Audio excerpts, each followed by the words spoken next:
Good evening, I'm Eric Singer, Gazette.com. Friday night is a great night for football, and it's time for your Gazette Prep Game of the Week, live on Gazette.com.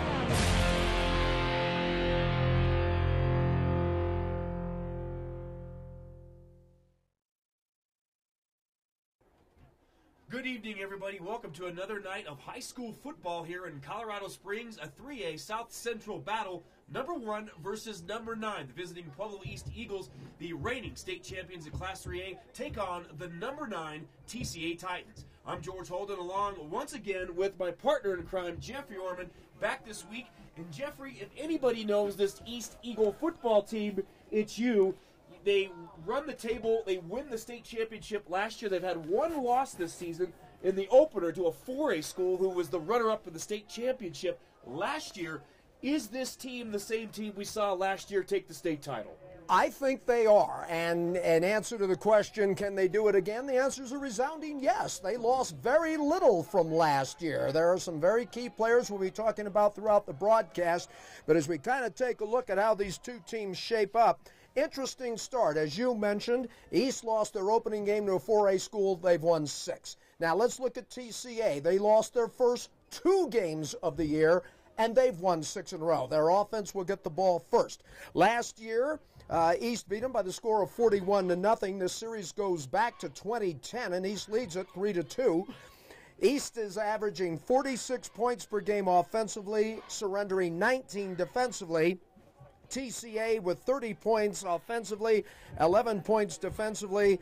And I'm telling you right now, George, this is about an easy game to figure out as you could ask for. It's going to be TCA's defense against East's offense. I maintain if East gets a quick start, they could run and hide. They could run and hide, but we're going to get TCA to get the ball first as the East High Eagles will go on the defense. This should be a very good matchup. More importantly, George, who's going to be the king of the South Central 3A? Yep, well said, Jeffrey Orman. I'm George Holden. Hope you're going to enjoy tonight's football game as much as we will. We should have a battle royale, a SoCo, Southern Colorado Showdown, and we are off and running at TCA High School in Colorado Springs. Kick is received back at the goal line, and here come the Titans through the middle, and he is popped and hit hard. And returning the ball, number 3, Sawyer Weeks, the junior, took a lick from Pueblo East, and the TCA Titans will start on offense first. And Jeffrey, if that's any indicator of what kind of football game we're going to see, it probably looks like we're going to see agile, mobile, and a little bit of hostile. Well, Marcus Winston was the guy who put the tattoo on that one, but that's East High football, George. You know that. You played against these guys. Here we go. TCA out of the shotgun motion, coming across, fakes the handoff. Burvig sets up, fires over the middle. He's got his target over the 30, over out to the 35 to the 37-yard line. And that looks like Jace Hall, number 30, on the crossing route. It's a first down, and the Titans will move the chains. And it's a nice way to come out. 17-yard pickup, 1st and 10 for TCA as the East defense gets tested early. And Burvig out of the gun again. He's going to do the end around to the near side. Here comes Weeks trying to look for some room, and he is swallowed up at the 35-yard line. So it'll be 2nd down for the TCA Titans. And you said it earlier, Jeffrey, what we're seeing right now with TCA, we talked off the air earlier about TCA's offense having pretty good balance. They get the job done, but they're going to have to keep this East Eagles defense on their heels. Yeah, they're going to have to work the clock a lot. Bruno DeRose making the tackle on that last play, and it looks like they're going to a very hurry-up offense right now. And that time, Burvig out of the gun, tries the end around the other way. Ball got on the turf, but TCA gets it back. So it'll be 3rd down for the Titans. After that quick first play, and they move the chains. 3rd and 12. So Burvig out of the gun, Jace Hall. He's made it happen for this offense in the air and on the ground this season. Twins receivers to the near side. Motion. The fake, the end around Burvig goes over the top. Wide open receiver. The 45, the 40. He could go all the way, and he does. Touchdown, TCA Titans. Just like that. Number 10, Jensen Hall, the sophomore, with the touchdown. 63 yards on the strike. How do you do? Discovery Canyon puts it in the end zone. 4 plays from scrimmage, George, and they are off and running. Well, I tell you what, Burvig and company are getting it done in a quick here at TCA. 1 first down, and then on 3rd and 12, they convert for the touchdown. Anders Carlson, the talented kicker, on for the point after. Snap, down, no problem, through and true. And just like that, opening moments of this football game, the number 9 ranked TCA Titans go up on the defending state champion Pueblo East Eagles 7-0 with 10:39 left in the first quarter. We'll take a quick break. You're listening and watching high school football live in Colorado Springs on Gazette.com. Football is a rough contact sport. So is Colorado's damaging hail, pounding rain, and snow. High Point Roofing to the rescue when your home is damaged. High Point Roofing's pledge to you is simple. Work with you and your insurance company to get the most repairs for your home. Get it right the first time. One call means peace of mind. High Point Roofing, 719-375-8850. 719-375-8850.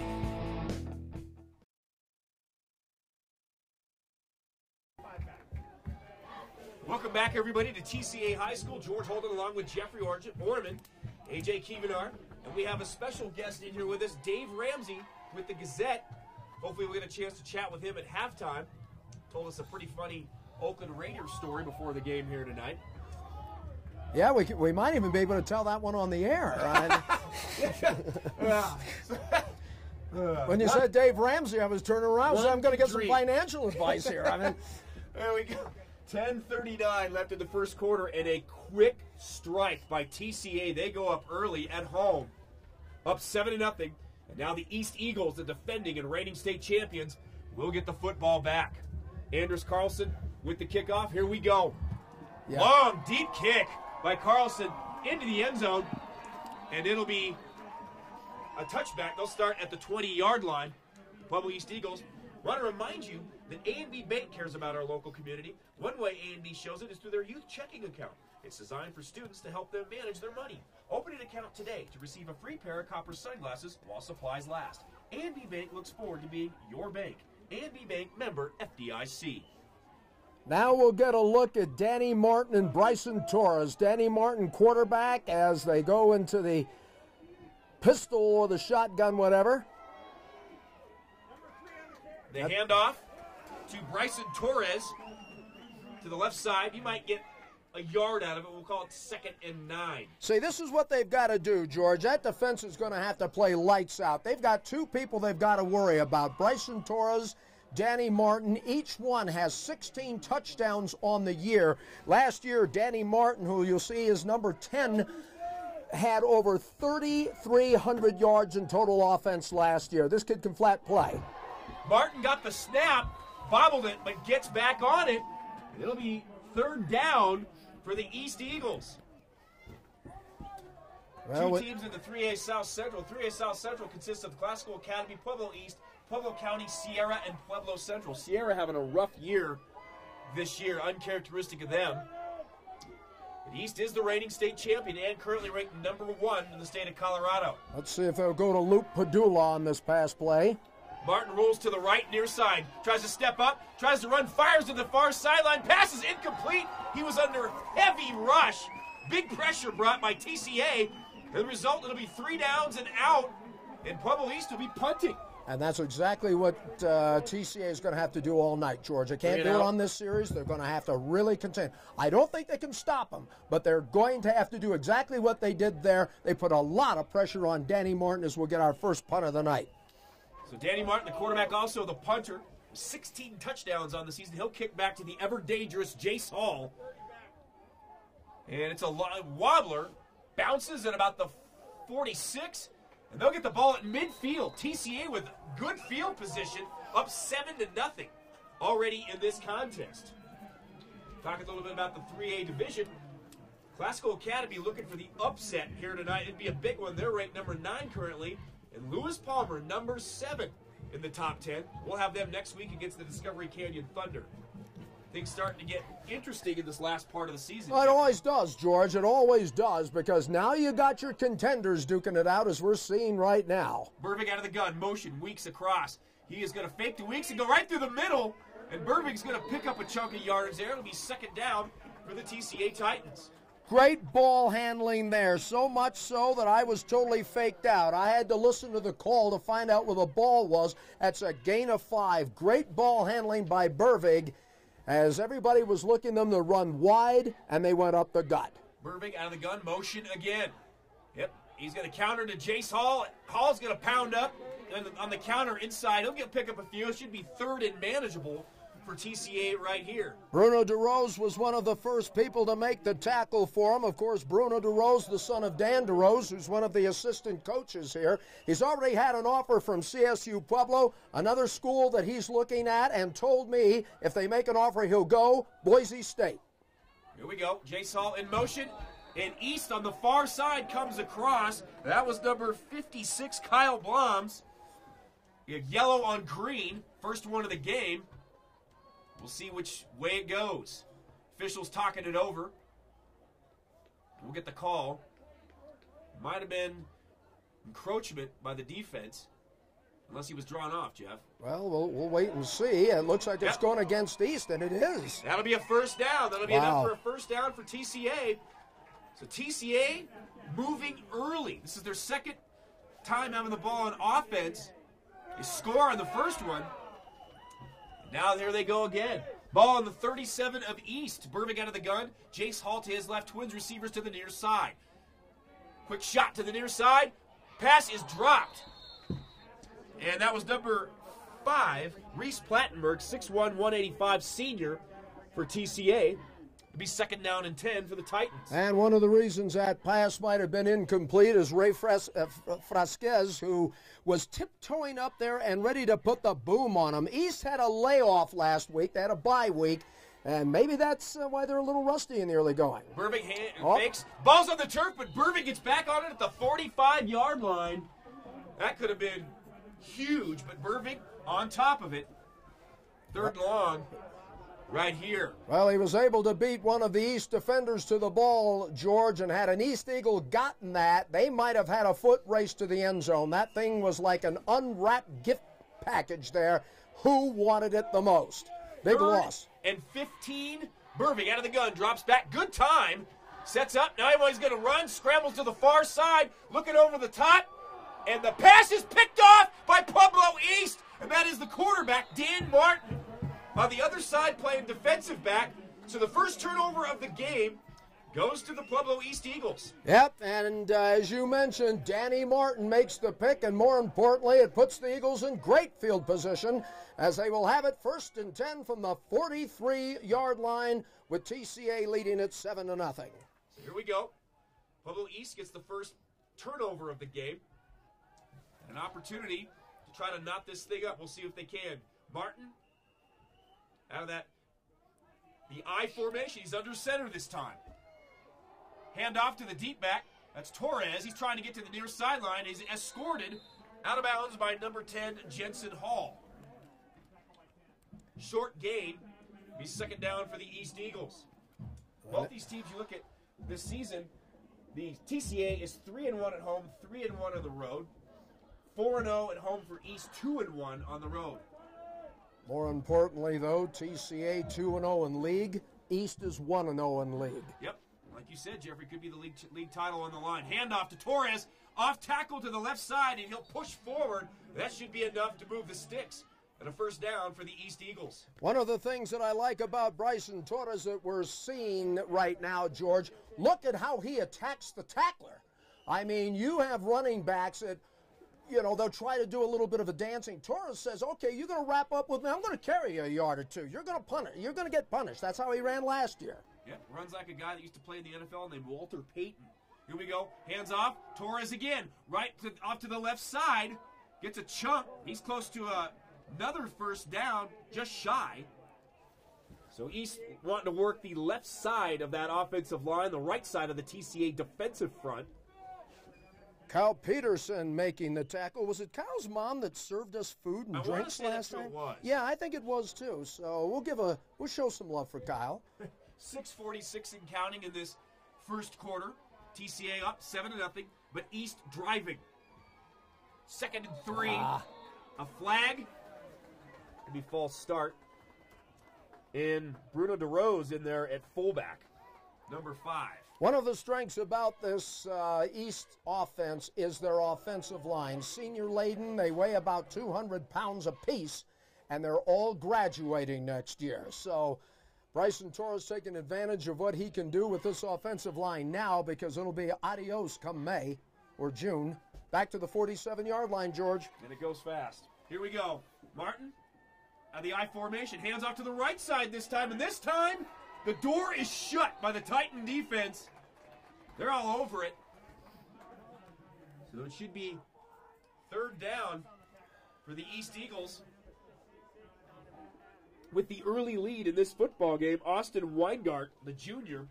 Last time we did the football game with Liberty and TCA, he had a lot of tackles in that football game. Well, not only that, George, but one thing you like about this TCA defense, they attack in mass. It's not just one guy. I mean, Weingart will get the initial hit, but he has a lot of help from his friends. Big down coming up for East as they're down 7-0. Trips receivers to the near side, one receiver to the far side. Torres the fake. Martin rolls to the near side, tries to set up, look for help, fires in the flat. He's got a receiver. The 30 cuts back. He's inside of the 20, the 15, the 10, all the way down to the 7. And on a 3rd and long, Martin goes to the near sideline, and they pick it up, the 1st down and more, and then should be 1st and goal for the Eagles. And it is Luke Padula who has had a big year, 26-yard pass completion for the Eagles, and I think it sits right outside the 10 to about the 8. So it'll be a 1st and goal for the Eagles as they try to knot this thing up, down 7-0.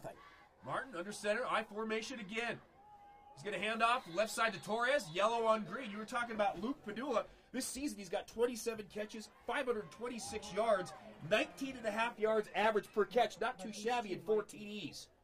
And a flag on East. That's going to move it back to about the 13, methinks. And yes, it'll be a 1st and goal from the 13. One of the things about East over the years, George, they do get a lot of penalties. And right now, it is not exactly killing the drive, but let's just say it curtailed it a little bit, moving it from the 8 to the 13. So it'll be a 1st and goal from the 13. Here we go. Martin got the interception. He's the quarterback to put East in this position. Twins receiver to the far side. Martin's going to roll to the left. He's looking for an open receiver. He's going to fire. And pass is knocked away. It was broken up. Good defense by TCA to break that play up on the far side. Martin was trying to string it. He was looking for number 15, John Arona, on the far side, but it's broken up by a TCA defensive back. So this would be 2nd down goal. And that's the one thing that TCA needs to do. They need to contain Danny Martin. When he rolls out to the left, get some pressure, make sure your guys are playing some good pass defense back there as we look at a 2nd goal from the 13-yard line. Torres to his right, trips receiver to the near side. Martin rolls to the near side. He's looking. He's going to turn it up over the 10, gets out at about the 8-yard line. Good defense in the secondary by TCA. There was nothing there for Martin to throw to, and he wisely steps out of bounds. Well, this deep, you don't want to make any mistakes, George, because we've had only 1 turnover in this game, and that was on the Martin interception, which set up this drive. So now the ball will be inside the 10 to about the 8. This is where they started when they was at 1st and goal. It's now a 3rd and goal from the 8-yard line as we have a substitution coming in. Now, from the 8-yard line, George, I'm not sure if he's in the lineup or not, but see, yeah, number 5, he's lining up, I think, as a fullback. Don't be surprised if the ball goes to Bruno DeRose, number 5. The fake, Martin's going to roll, far side looking, fires back in the end zone, and it's just a little too much for his target. It'll be 4th and goal, and Jeffrey, will it be field goal time for the Eagles? I don't think so. I think they're going to go for 6. Now it looks like they're going to bring their field goal unit team on the field, and we may get our first look at Torrey Koshak, who I think got the field goal kicking duties, if we check that number. We have 45. Okay, begging your pardon. Sebastian Benavides. Sebastian Benavides, kick looks like it's got enough room, and it's good. Benavides converts on the field goal. So with 4:43 left in the first period of play, the Pueblo East Eagles, the defending state champions, are losing this one right now to the TCA Titans 7-3. We'll take a quick break. Keep it right here. You're watching and listening to High School Football Live in Colorado Springs on Gazette.com. a bone-crunching football injury, or you're a weekend warrior. Pain doesn't have to be your constant companion. Austin Bluffs Chiropractic can help. Dr. Scott Cook is a former athlete. He knows pain and how to help you through it. Dr. Cook's promise to you is simple. If he can't get you results, he'll find another specialist who can. Austin Bluffs Chiropractic, 548-8611. It's time to call and take care of your pain. Dr. Scott Cook and Austin Bluffs Chiropractic can make it happen. Welcome back to TCA, the Classical Academy in Colorado Springs, as the Pueblo East Eagles just convert their first points of the night, a field goal. They now cut the deficit 7-3. TCA ranked number 9 in the state, holding their own against the defending state champs, and we are off and running with the kickoff. Jace Hall from the goal line. Here he comes, looking for a middle return. Still on his feet, pushing past the 25, all the way out close, right around the 25-yard line. Jace Hall, that's where the Titans will set up shop on offense. A scoring drive, 9 plays, 35 yards. Benavides with a 25-yard field goal, 7-3. Must admit, I was a little bit surprised by that call. I thought Lee Meisner, first-year head coach of East, might try to get those 8 yards, but maybe he thought, like I guess a lot of people thought, maybe that might be a little bit too risky this early in the game. Burbick, he's going to fake the end around of Weeks. Roll far side, overshoots his target. Jace Hall at around the 30-yard line. It'll be second down and 10. Both these teams, as we said, 6 straight wins.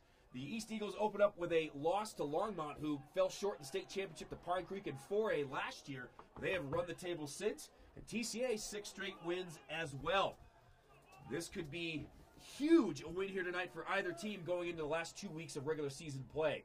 Burbick, handoff, and the ball was on the turf. It is still, and it's going to be an East touchdown. And that is number 7, Hunter Damazier. Wow.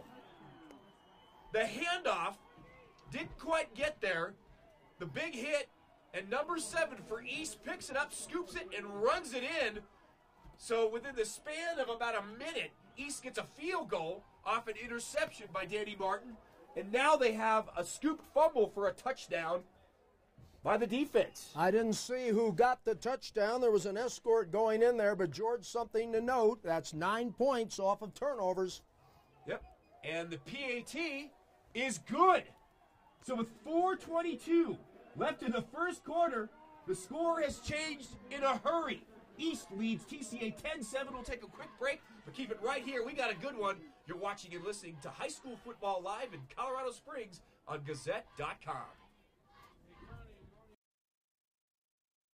Hi, this is Tom Ashley, president of A&B Bank in Colorado Springs. As an independent, community-focused bank, we're proud supporters of many youth and high school activities in the Colorado Springs area. In addition to monetary support, we've also designed a youth checking account to help students manage their money. The account is designed for students ages 15 through 22, has great benefits, including a debit card and mobile banking. It couldn't be easier to use. Come in and see us today at one of our 5 Colorado Springs locations. We look forward to being your bank. A&B Bank, member FDIC. Back to TCA High School. Glad you could join us for some Friday night high school football on a chilly fall night. George Holden, along with Jeffrey Orman. Week 8. 2 more weeks left in the regular season. Teams right now battling it out in league play for brackets and seedings for the state playoffs. But you got to get it done here tonight first. Here comes Koshak with the kickoff to the far side. Hits it about the 10. And rolls out of bounds right around the 3-yard line. And the East Eagles, boy, they go down 7-0 early to the Titans, but then Danny Martin gets the interception. Then East gets the field goal, and moments ago, East on defense forces a fumble, scoops it up, and heads to the end zone, and they got a 10-7 lead. And that's it, right? And that's a key point, George, because it's points off of turnovers. East has taken the gifts that TCA has given them, and they've scored off of them. 10 points off of the turnovers as TCA gets the ball, 1st and 10 from their 35. Austin Burbick, number 6. The quarterback out of the gun. Jace Hall to his left, twins receivers to the near side. The handoff's going to be to Hall through the middle. Hall trying to dance, and the door is shut. He's going to get nothing on that play. It'll be 2nd down and 10 for TCA. Jace Hall's had a pretty good year so far. 5.7 yards per carry on the season. 5 touchdowns. He also does special teams, plays defense, does a little bit of everything for this Titan team. Burvig out of the gun again. Drop. He's got time. He's going to get brushed, tries to run up inside, breaks one tackle, and gets out to about the 39-yard line. So it'll be third down in a chunk here for TCA. But remember, when TCA scored that touchdown on the opening drive, it was a 3rd and 12 that ended up going the distance. They got 6 out of that. Major Hunter was the man that made the tackle. He's also got a fumble recovery for a touchdown. Here's the 3rd down. 3rd and 7. Burvig fires down the far sideline. Pass is caught by Weeks. It was right at the sticks. And I don't know if they're going to give him forward progress on that, Jeffrey, but he was right there. Good pass by Burvig. Good pitch and catch. Ooh, they're not. It's short. He's a yard short. Wow. I thought he had it. Yep. Well, Danny Martin was responsible for keeping it short. I'll tell you that right now. Martin coming up from that left corner spot, and he clocked the receiver, and TCA is going to go for it. I thought they had the first down. Officials say otherwise. Big play coming here. 4th and 1 at the 44. Burvig under center. Hall behind him. And trying to get a little bit of pulling the bag of tricks out a little bit. Timeout, TCA. We'll take one really quick as well. 2:45 left in the first quarter. The East Eagles lead the TCA Titans 10-7. Keep it right here for High School Football Friday night on Gazette.com. Football is a rough contact sport. So is Colorado's damaging hail, pounding rain, and snow. High Point Roofing to the rescue when your home is damaged. High Point Roofing's pledge to you is simple. Work with you and your insurance company to get the most repairs for your home. Get it right the first time. One call means peace of mind. High Point Roofing, 719-375-8850. 719-375-8850.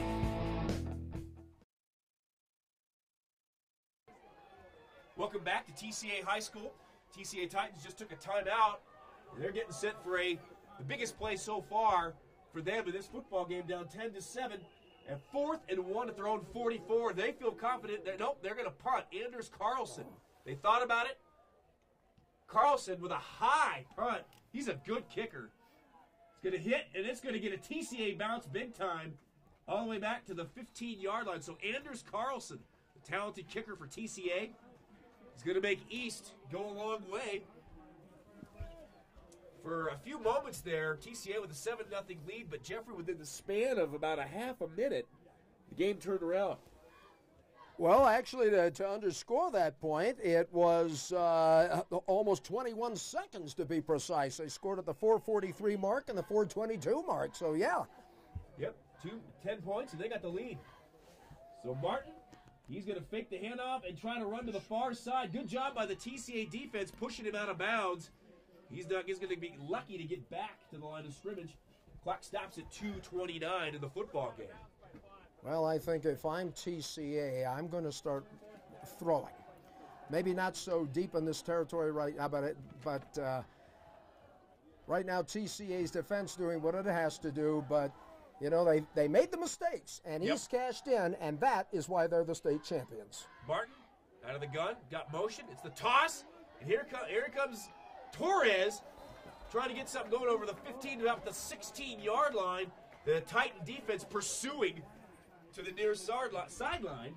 It'll be 3rd down, clock running 2:14 left in the first quarter of play. And let's see where the ball will be spotted. It's right back at the line of scrimmage. Bruno DeRose, I think, was the lead blocker on that, but he wasn't able to get enough of a Titan player to get some yardage. So they've really tightened the screws here, as it is a 3rd down.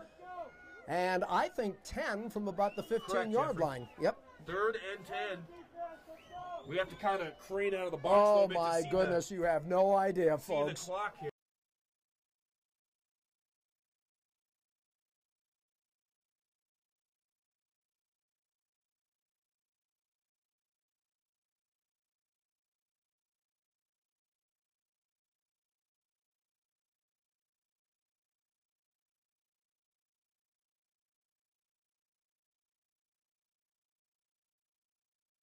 Territory. Let's see if TCA sets up for a return, which I think they should, Yep.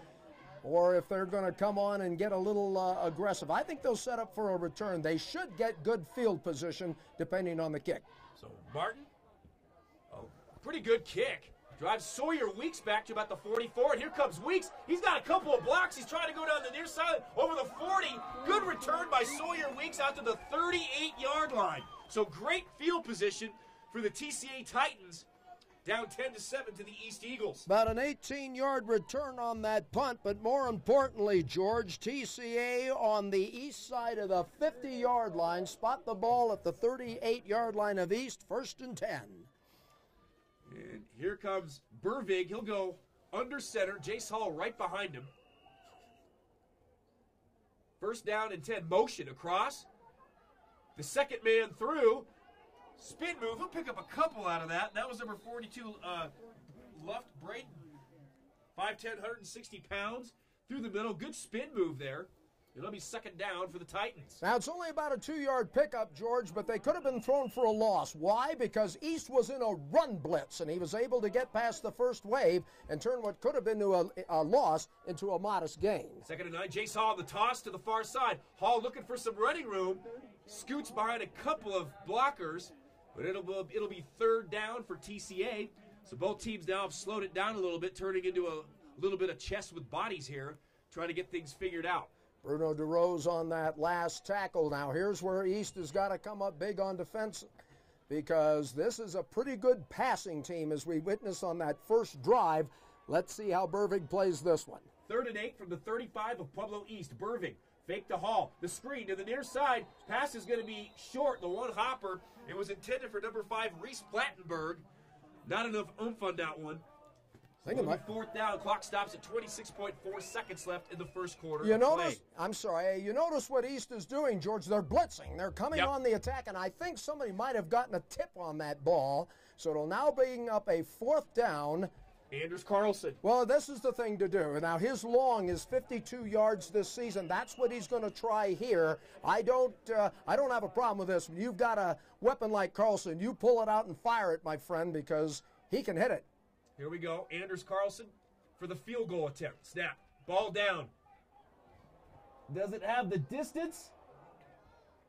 It is shy. It's just shy. So Anders Carlson on the long field goal attempt. No good. And the East Eagles will take over on downs with 20.2 seconds left in the first quarter of play. I want to remind you that if you're in pain, Austin Bluffs Chiropractic can help. Dr. Scott Cook is a former athlete. He knows pain and how to help you through it. Patient care is his #1 priority. Austin Bluffs Chiropractic, 548-8611. Time to call and take care of your pain. In our pregame meeting tonight, George, we mentioned Anders Carlson. It's very rare that we sit and watch a kicker warm up, but Anders Carlson, we do. And if this game comes down to a field goal, he could be a big factor indeed. But we got a lot of football to play. Yep. Here we go. 1st and 10 for the Eagles.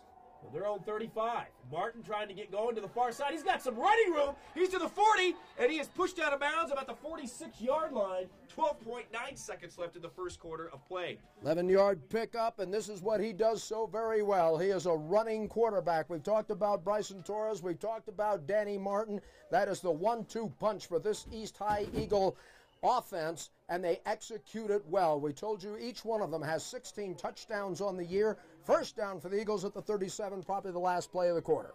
Yep. So here comes Martin, a back to each side and one back behind him. He's going to ride the third back through, and he'll get just back. And that should be, as Jeffrey said, that should be the last play of the first quarter, and it will be. So here at TCA High School, we are one and done. 1 quarter down and 3 to go. And right now, the Pueblo East Eagles lead TCA 10-7. We'll take a quick break. Keep it right here for second quarter action. You're listening and watching high school football live in Colorado Springs on Gazette.com. Football is a rough contact sport. So is Colorado's damaging hail, pounding rain, and snow. High Point Roofing to the rescue when your home is damaged. High Point Roofing's pledge to you is simple. Work with you and your insurance company to get the most repairs for your home. Get it right the first time. One call means peace of mind. High Point Roofing, 719-375-8850. 719-375-8850. Welcome back to TCA High School. George Holden along with Jeffrey Orman and A.J. Kievanar. Eric Singer has the night off. Eric Singer, well, we're going to call him Eric Singer at large. He hasn't gone off, and he should be back for next week with Discovery Canyon and Lewis Palmer. That should be a fun one, another 3A battle next week. And we will finish the season out, regular season, with Falcon at Vista Ridge to take on the Wolves. So we're getting set here. Second quarter action. Ball on the 39-yard line. Pueblo East. Danny Martin out of the shotgun. Straight drop. He's got good time. Fires down the far sideline. It's one-to-one, man-to-man coverage. And overshoots his intended target. It'll be third down for the East Eagles. I think he was going long for Luke Padula on that pattern down the sideline. And now it brings up a third down. Let's see if they'll go short and just pick up the first. I think in a game like this, you just want to get the first downs right now because TCA's defense, we talked about at the top of the broadcast, very, very solid. We said that East had to jump off to a quick start. It was TCA that got on the board first, but the last 10 points have been scored by the East Eagles, and right now they want to get the first down as they have a three-man formation to the right. Martin out of the gun. 3rd and 8 for East. Fires. Got his target, but he is short of the first down. Good tackle out there, and that was number 58, Kyle Peterson. 6'1", 225 was Johnny on the spot, makes the tackle, and it's short of the first down. Yeah, the catch was made by Jeremiah Ariano, and they're going to go for it on 4th down, George. Yep, TCA did. East, yep, here we go. And Danny Martin, he's going to get the first down and more, and he is off to the races.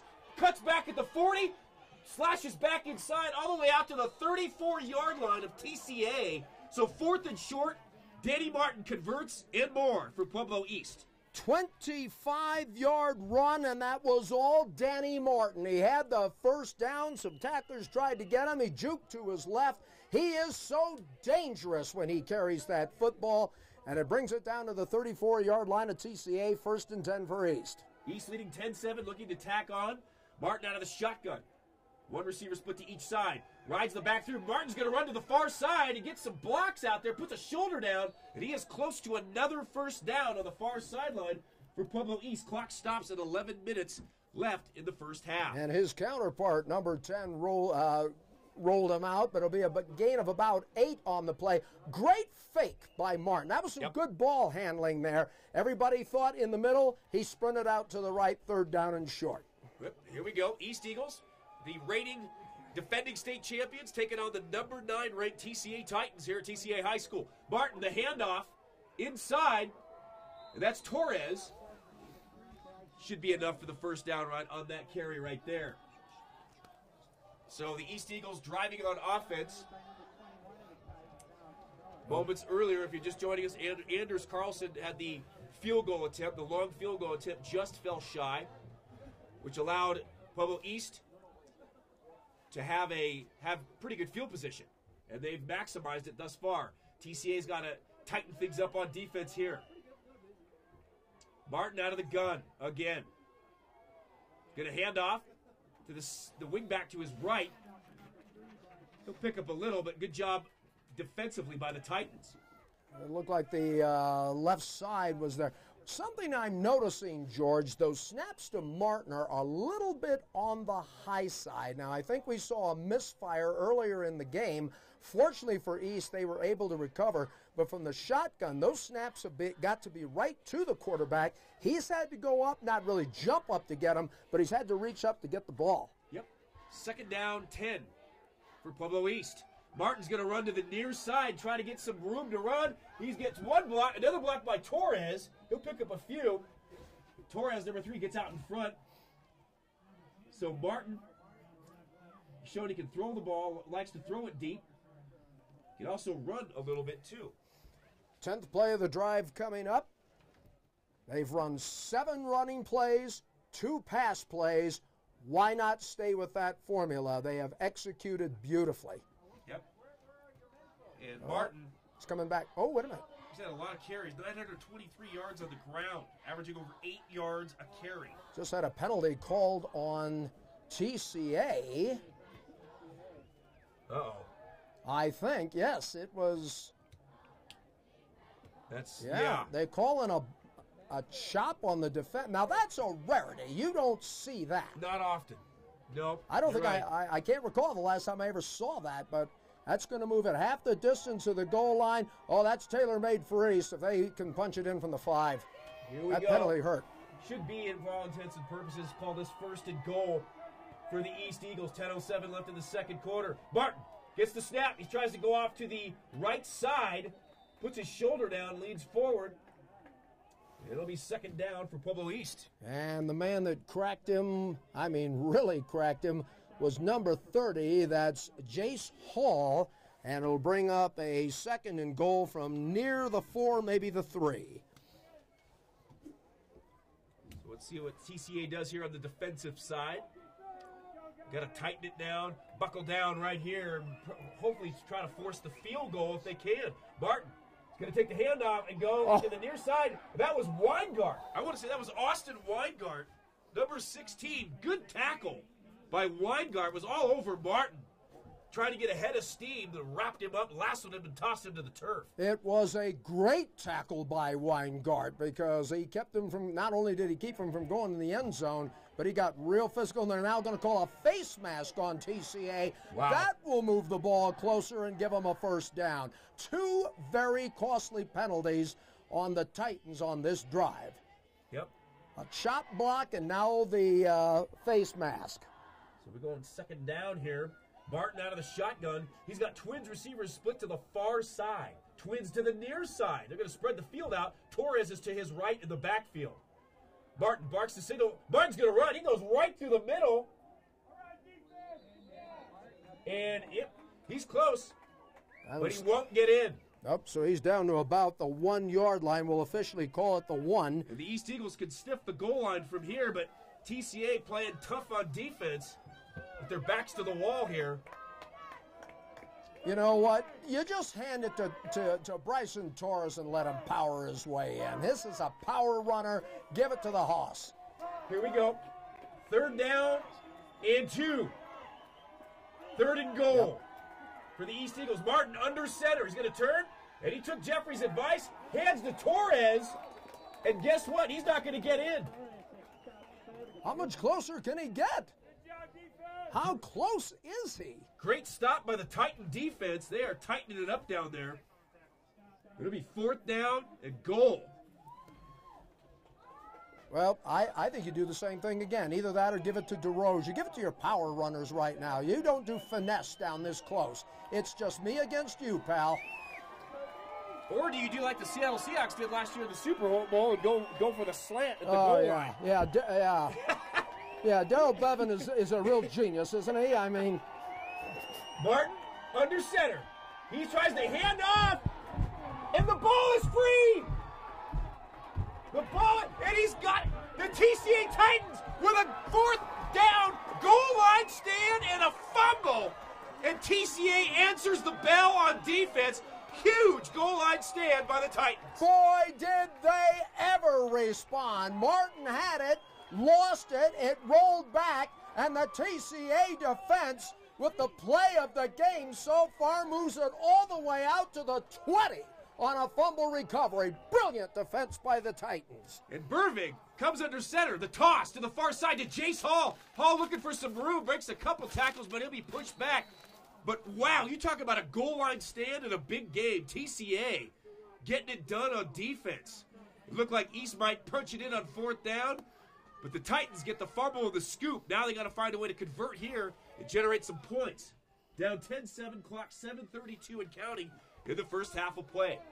George Holden along with Jeffrey Orman in Colorado Springs on a brisk fall night for some good high school football. Burvig under center. Toss to Hall. Hall wants to throw, and he's going to look for White. Nope, it's going to be picked off by Pueblo East, the near sideline. He's got a convoy. Can he get in? Breaks the tackle, and he is pushed out. The interception by Pueblo East on the halfback pass. The toss pass.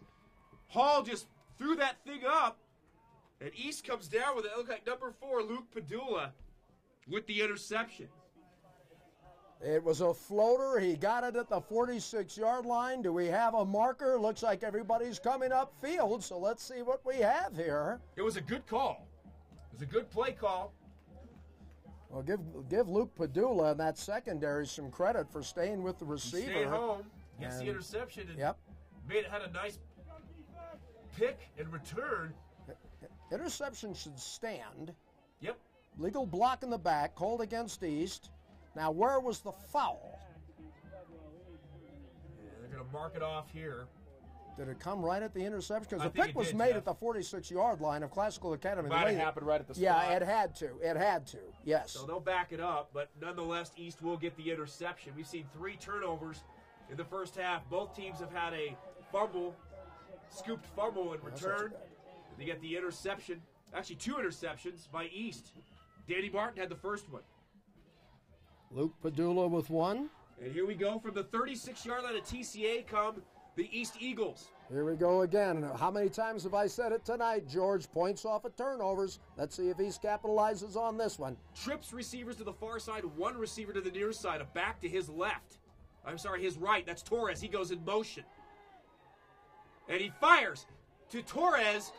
Fired a rocket shot to the far side. He was a low ball. He wasn't able to get control of it. It'll be second down for the Pueblo East Eagles. TCA had a great 4th down goal line stand earlier. They need another big stand on defense again. And Clock stops at 7:06. And it was exactly 2 plays before they had to go back on D again. So East in good field position, 36-yard line. They lead it by the score of 10-7 and trying to make the Titans pay for another turnover. 3 on the night for TCA. Martin trying to spread it out. He's got twins receivers to the far side again. He's going to roll far side. Fires wide open receiver right at the sticks. He's got it. And they're trying to lasso him and bring him down close to the 15, 16-yard line. But he was wide open on the far side by the sticks. That'll be a first down for Pueblo East. Yeah, it sure was. And yes, he was wide open. That was John Arona. First down for the Eagles as they have it deep inside the Titan territory about the, well, I think we'll call it the 10. Is it 1st and goal? Nope, they're going to call it 1st and 10 just outside the 10-yard line. Here we go.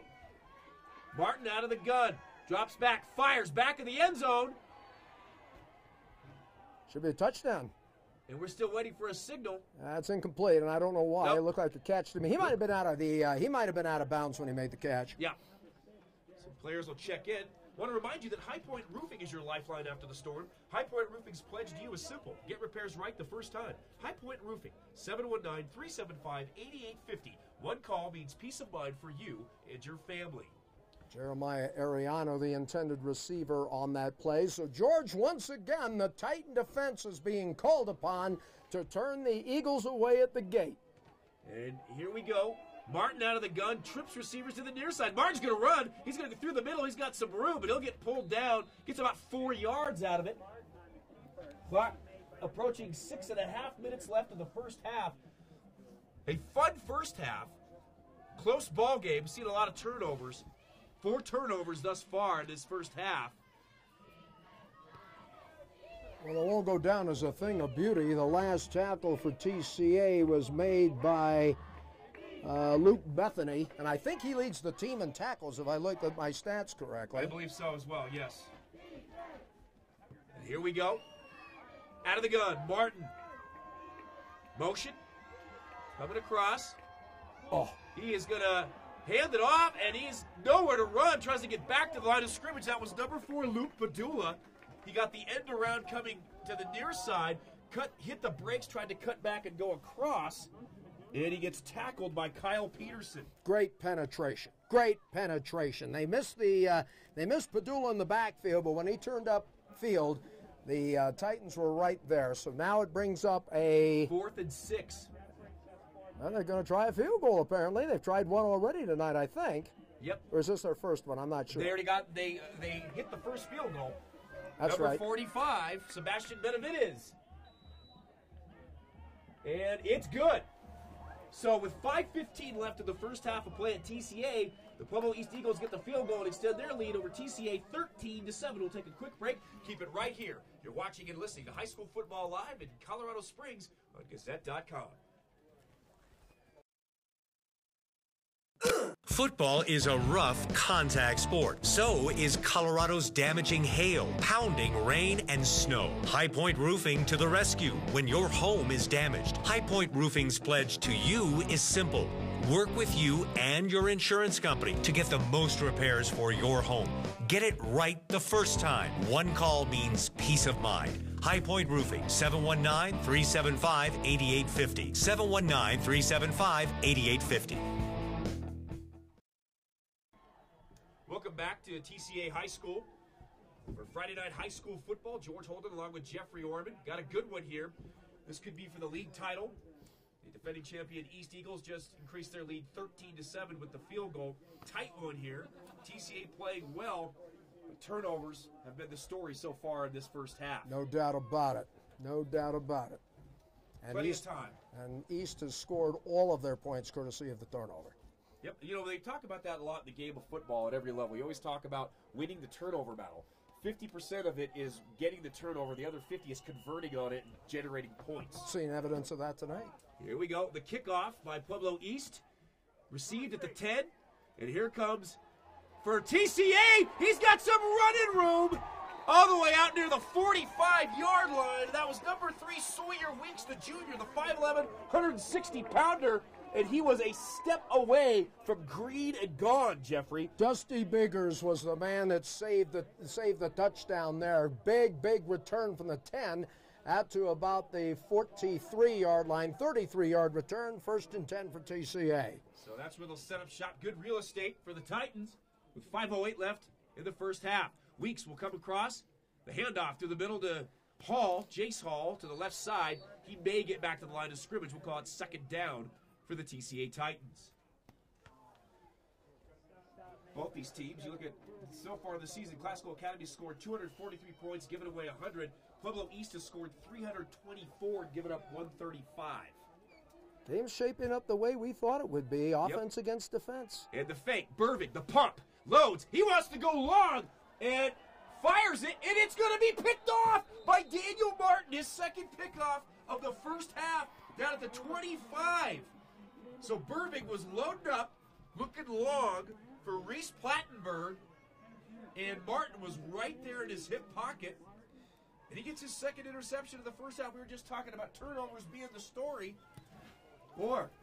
Well, I'll tell you what, if TCA keeps giving them the gift, East is going to make them pay for it. I mean, they have scored all of their points off of turnovers, George. Yep. And you talk about turnovers. Turnovers are good as long as they're apple or cherry, but not these kind. So right now, Pueblo East finding answers after going down 7-0 early. As my partner Jeffrey Orman stated well, they've used the turnovers to their advantage. Fake by Martin, fires in and out of the hands. That was a laser beam right in his hands when he was looking upfield. Pass was intended for number 5, Bruno DeRose. Ball hit him right in the chest and bounced up. He was looking upfield thinking, I got a lot of room to run. Yeah, well, you got to catch the ball first and then turn upfield. Everybody who's watched football for any amount of, but they do it in the pros we used too. to coach. That was I got taught that. Then we coached that. It was very simple. Pluck, tuck, and go. Pluck it, tuck it, go. Here we go. 4:33. East with a 2nd and 10 for their own 27, leading 13-7. Trips receivers to the far side. Martin's going to roll far side, looking for help. Nope, he's going to turn it up, tuck and run. He's got room. Here he comes across the 40, skips out all the way out to the 46-yard line. It looked like there was nothing there for Martin. He just pumped it, tucked it, and took off and got yards. And it's easy to see why coming into this game, he has, on the ground, had 923 yards. He was one of the leading rushers in the state. He's dropped out of the top 10 since then, but you see why he gets the accolades that he does. 19 yards on that pickup. 1st and 10 for the Eagles at the 46-yard line of TCA. Daniel Martin's a dual threat. 923 on the ground, 933 on the air so far this season. Pretty good balance. Yep. Martin out of the gun, 1st and 10. Fake, fires over the middle, pass is tipped. Looked like it was almost caught, but it'll be incomplete. Good job with the tip by TCA. And a host of players will check in for the Titans. They've kept it close. The number 9 ranked team currently in the state taking on the defending state champs. Putting on a good show here in the first half. On a chilly fall night. Talking to Lee Meisner after practice yesterday, I asked him point blank, Lee, how good are you? He says, we don't know. He says, we're trying to build our momentum. We're as good as our last practice. They did have an off week. They got a bit of a shaky start, but now they seem to be finding their groove. Martin, the fake to Torres. He's going to go through the middle. He's shifty, but he's thumped pretty good right at midfield. That was number 58, Kyle Peterson, the linebacker, on the tackle. But Martin is showing that he's shifty. He's also showing me, I haven't seen this kid play, he can play a little bit of football on the other side, too. Yeah, and not only that, George, he's tough. Have you seen the hits he's been taking tonight? They have not been love taps. They have just tried to crunch Danny Martin, and he responds very, very well. He is a perfect East Eagle, a transfer from Trinidad. 3rd down and 5. Here we go. Big 3rd and 5 for TCA. Can they get the stop of the ball back here at the end of the first half? Martin drops back, fires over the middle. Pass is blocked and knocked down. Great stop by the TCA defense on a key 3rd down. And with 3:15 left, the East Eagles will punt to the ever-dangerous Jace Hall. I did not see who got the block, but a big play indeed, George, as they were able to get the hands in the passing lane and knock the ball down. Here comes Danny Martin, plays cornerback, plays quarterback, and also punts. He wears number 10, and he plays a little bit of everything. Reminds me of another 10 that you played for Pittsburgh years ago named Slash, Cordell Stewart. Did a little bit of everything. Here we go. The wobbler on the punt. Gets a good bounce. Jace Hall will receive it, get it at about the 12-yard line. And that's where the Titans will set up shop. Want to remind you that Small Town Appliance Company is here to provide your solutions to your appliance needs. Warm fridge, washer full of water. Call them for repairs at 694-4707. Or do you need a quality reconditioned appliance to replace your old appliances? See our showroom in Austin Bluffs and Barnes, just behind Big O Tires. Small Town Appliance Company, 694-4707. So here we go. TCA to set up shop. With 3:08 left after the defensive stop, Burbick, he's going to hand off to the middle. Hall's going to dip and dunk, try to get a few yards on the left side. Clock will stop at 3:03. And making the tackle for the Eagles is a fellow who also plays on the offensive line, Jacob Robles. He's about 200-plus pounds as we have a timeout called. Timeout on the field. We'll take a quick timeout as well. 3:03 left in the first half of play. TCA has the ball, down 13-7. You're listening and watching high school football live in Colorado Springs, right here on Gazette.com. Hi, this is Tom Ashley, president of A&B Bank in Colorado Springs. As an independent, community-focused bank, we're proud supporters of many youth and high school activities in the Colorado Springs area. In addition to monetary support, we've also designed a youth checking account to help students manage their money. The account is designed for students ages 15 through 22, has great benefits, including a debit card and mobile banking. It couldn't be easier to use. Come in and see us today at one of our 5 Colorado Springs locations. We look forward to being your bank. A&B Bank, member FDIC. Welcome back to TCA High School. 3:03 left in the first half of play. The Titans with the ball out of the gun. Burvig, good time. He's getting flushed. He's got to hurry, and he's going to be dropped. And that'll be, looks like it'll be a sack for the Pueblo East Eagles. First one of the night. 56 for Pueblo East. That is Kyle Blooms with the sack for East. And, man, he was just coming on hard. He was lining up on the quarterback and drops him for a loss, and I think we'll get another timeout. Another timeout. We'll take another quick timeout as well. Keep it right here. 2:54 left. We got a good one. The defending state champs leading 13-7 over 9th-ranked TCA. Keep it right here on Gazette.com. Football is a rough contact sport. So is Colorado's damaging hail, pounding rain, and snow. High Point Roofing to the rescue when your home is damaged. High Point Roofing's pledge to you is simple. Work with you and your insurance company to get the most repairs for your home. Get it right the first time. One call means peace of mind. High Point Roofing, 719-375-8850. 719-375-8850. Welcome back to TCA High School. Out of the gun, Burvig fires. Pass is knocked away. They were trying to set up a screen, Jeff. That's what it looked like, but East was sitting on it. So it'll be 4th and 13, and TCA will have to punt with 2:50 left in the first half of play. TCA had the right play called, George. They were going to set up a screen. They anticipated the blitz. They got it, but East was able to make the play and force a fourth down. Well, you know what? If who I think is punting, Carlson, yep. yes. Yeah, I'd send my receivers way about 5 to 8 yards further back. This one's going to go over their heads. Yep, Carlson gets a good one. Gets a great bounce, goes right to him, and he is hit right at midfield. Padula. Gain of 1 on the punt return. Yep. I want to remind you that A&B Bank cares about our local community. One way A&B Bank shows it is through their youth checking account. It's designed for students to help them manage their money. Open an account today to receive a free pair of copper sunglasses while supplies last. A&B Bank looks forward to being your bank. A&B Bank, member FDIC. Well, I'll tell you. Well, I know what. Yeah. Game has been what it's billed, Jeffrey. Yeah, it has been. It really has been. And I'll guarantee you, East is not going to sit on this lead. They're going to try and get some points right here. Yep, here we go. Martin, he's going to run far side. Step up, fire. He's got a receiver down the far sideline to the 10, to the 5. Touchdown. Pueblo East, Luke Padula.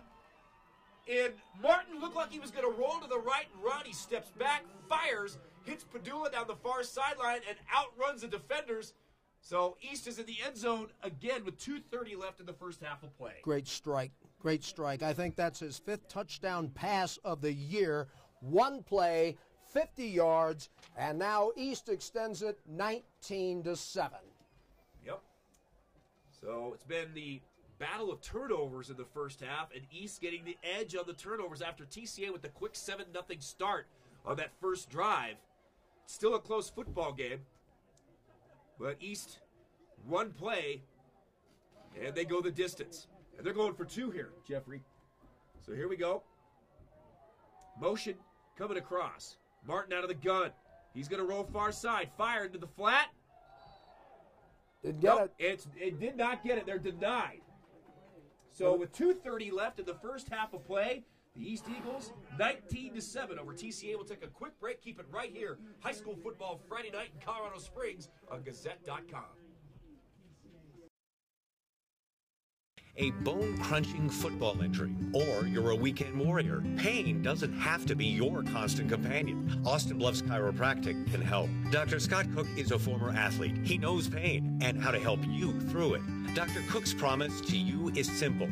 If he can't get you results, he'll find another specialist who can. Austin Bluffs Chiropractic, 548-8611. It's time to call and take care of your pain. Dr. Scott Cook and Austin Bluffs Chiropractic can make it happen. Back to action here at TCA High School.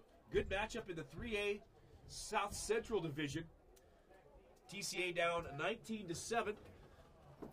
East goes for the 2-point conversion off the touchdown by Padula, but they don't get it. They're denied. And they'll kick off. We'll see with the last 2.5 minutes if the Titans can cut the deficit. The kickoff, a short one, a short hopper.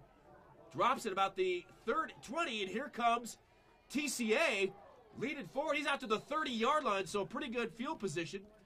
That's number 42 on the return for TCA. That is going to be Braden Luft, the sophomore. Pretty good return there. We'll see if Austin Burving and company can move down the field and get some points. He's out of the gun. They're probably going to go back to that hurry-up. Jace Hall to his right. Receiver split to each side. Motion coming across, and the handoff. And good blocking, and he's going to get about 6 yards out of that. That's going to be Plattenberg, I believe, number 35.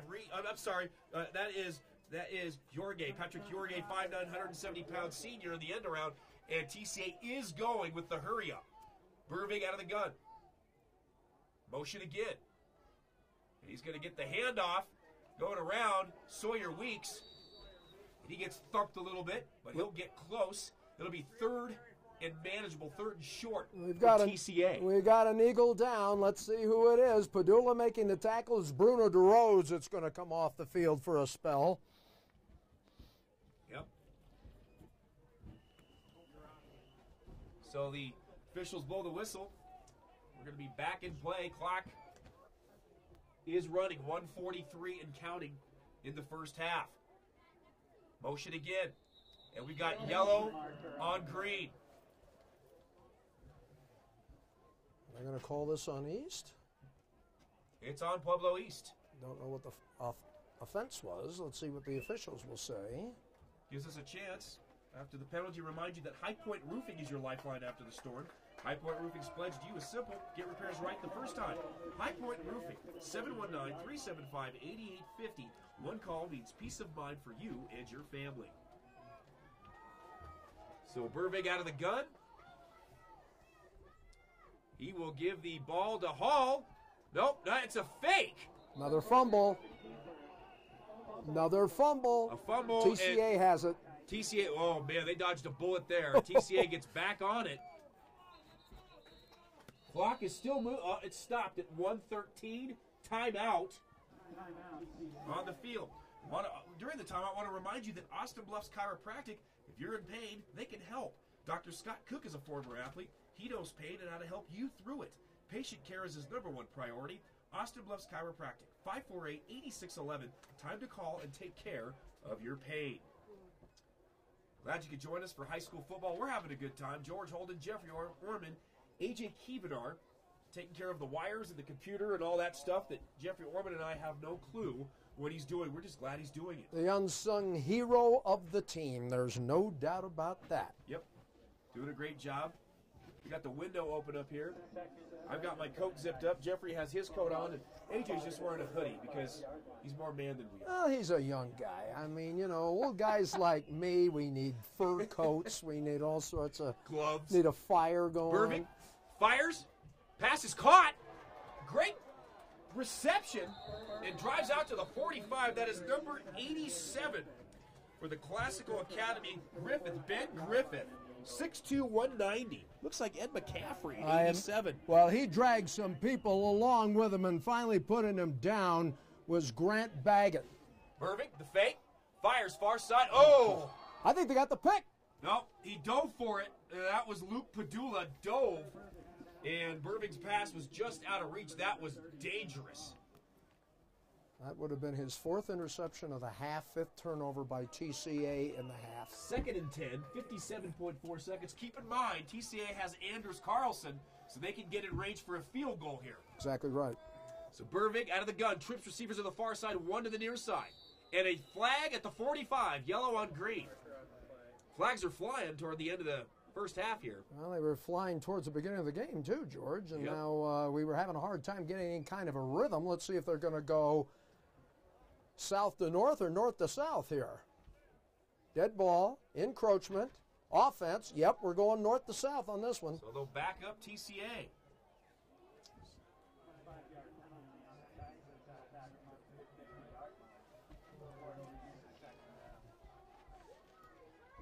All right, so we have a 2nd down and about 15. I look for East to do what they do, and that's come with the blitz. Here we go. Burvig out of the gun. He's got time. Fires, got a receiver, and he's all the way out to the 35-yard line. Right, should have enough for the first down. And that was number 5, Reese Plattenberg, threw a strike out there on the far side. And the clock under 50 seconds and running. Burvig running the hurry up. Burvig the pump. Rolls to the near side. He's got some time, but he is not going to get back to the line of scrimmage. Clock is under 38 seconds. They're going to have to move. And I'll tell you what, it won't go down as a sack, but Lalo Diaz knocked the offensive lineman right into the quarterback. Yep. Burvig had nowhere to go. 33 seconds and counting. Burvig, straight drop, pumps. He wants to go long, and that pass is almost picked off by Padula on the far side. He did the pump and go.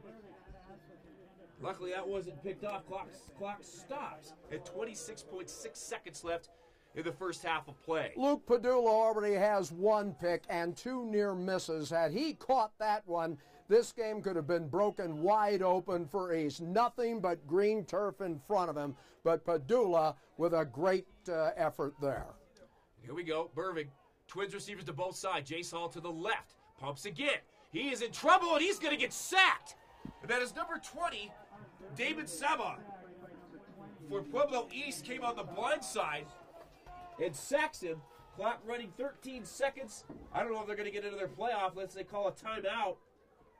You know what I would? You know what I would do, George? I'd go to the locker room right now. Yep. I would go to the locker room right now. That East defense has just been outstanding. Here's the third and final timeout called by TCA. TCA, yep, one last timeout. We'll take a quick timeout as well. Keep it set. We'll have at least another play left in the first half. TCA right now down 19-7 to Pueblo East. You're listening and watching high school football live on Gazette.com. Hi, this is Tom Ashley, president of A&B Bank in Colorado Springs. As an independent, community-focused bank, we're proud supporters of many youth and high school activities in the Colorado Springs area. In addition to monetary support, we've also designed a youth checking account to help students manage their money. The account is designed for students ages 15 through 22, has great benefits, including a debit card and mobile banking. It couldn't be easier to use. Come in and see us today at one of our 5 Colorado Springs locations. We look forward to being your bank. A&B Bank, member FDIC. Welcome back to TCA High School. George Holden, Jeffrey Orman, A.J. Kievanar, Dave Ramsey. Shotgun, Burving. One last play. He's going to load up and fire along to near the end zone, and it's going to be intercepted by Pueblo East. And that is Daniel Martin again, his third interception of the half. And he fires back a lateral to Padula. Padula's still on his feet. Pitch back. Are you kidding me? And that is... Number 6 has got the football. He's going to pitch again. And he's finally dropped. That looked like the Cal Stanford game. Wow. And that is finally the end of the first half here at TCA High School. We've got a flag on the field. I spoke too soon at the 34. Well, I wonder if it was a forward lateral. If it's an offensive foul, the half is over. If it's a defensive foul, we get one more play. I'm thinking it was a forward lateral. Maybe not. And the official standing right by the flag. And what do we have? Offensive foul, obviously. Yep. Okay, that's it. Half's over. We are one and done. One half in the books here at TCA. The defending state champ Pueblo East Eagles, aided by several turnovers, have a 19-7 lead over the 9th-ranked TCA Titans. George Holden along with Jeffrey Orman, A.J. Kievanar, and also in the booth here with us, Dave Ramsey, columnist for the Gazette.com. Happy to have him here as well. But Jeffrey, you look at the first half, what's going on here, you said it earlier, we talked about it, turnovers, a lot of them. You got to capitalize.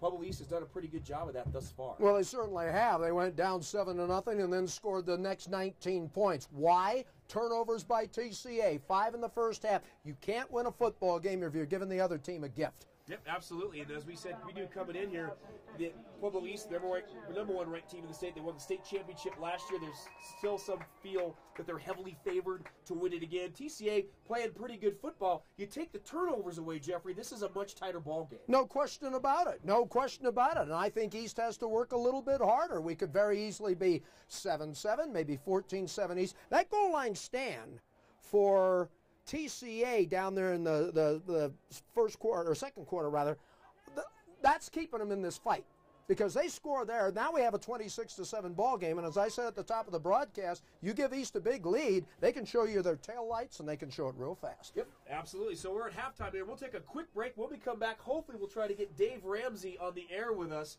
here at halftime. Having a lot of fun with high school football, a 3A South Central battle. And as we said, the East Eagles of Pueblo lead the TCA Titans 19-7. Keep it right here. You're listening and watching high school football. It's halftime in Colorado Springs on Gazette.com. Football is a rough contact sport. So is Colorado's damaging hail, pounding rain, and snow. High Point Roofing to the rescue when your home is damaged. High Point Roofing's pledge to you is simple. Work with you and your insurance company to get the most repairs for your home.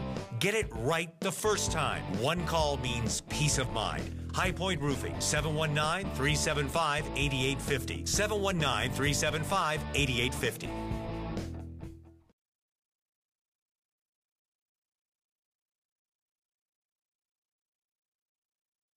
a bone-crunching football injury, or you're a weekend warrior, pain doesn't have to be your constant companion. Austin Bluffs Chiropractic can help. Dr. Scott Cook is a former athlete. He knows pain and how to help you through it. Dr. Cook's promise to you is simple. If he can't get you results, he'll find another specialist who can. Austin Bluffs Chiropractic, 548-8611. It's time to call and take care of your pain. Dr. Scott Cook and Austin Bluffs Chiropractic can make it happen. Welcome back to TCA High School in Northeast Colorado Springs. George Holden along with Jeffrey Orman. Having a lot of fun here at 3A South Central League battle. This game could be for the league championship. A couple weeks left in regular season play, but tonight showing a lot of heart. Both football teams, a lot of turnovers. We'll see what happens in the second half of play. I want to remind you, too, as well, that High Point Roofing is your lifeline after the storm. High Point Roofing's pledge to you is simple. Get repairs right the first time. High Point Roofing, 719-375-8850. One call means peace of mind for you and your family. And also, A&B Bank cares about our local community. One way A&B Bank shows it is through their youth checking account. It's designed for students to help them manage their money. Open an account today to receive a free pair of copper sunglasses while supplies last. A&B Bank looks forward to being your bank. A&B Bank, member FDIC. So we're here at halftime with 17:25 left, plenty of time here. We have a very special guest, Jeffrey Orman and I have it here, Dave Ramsey from the Gazette.com. And we talked to Dave a couple of weeks ago up at Don Breeze Stadium about Denver Bronco football. He was out at the Black Hole in Oakland, which for Bronco fans, most people know is not a safe place to be, but Dave's a brave man, and he braved it out there. Dave, welcome to the booth again. It's good to be here, George. Good to join you. Well, we talked last time, and you said you were going out to the Black Hole. You know, we both kind of talked about what we thought it would be. Turns into a Denver 16-10 win. You were out there, you saw it live. Kind of a sloppy win.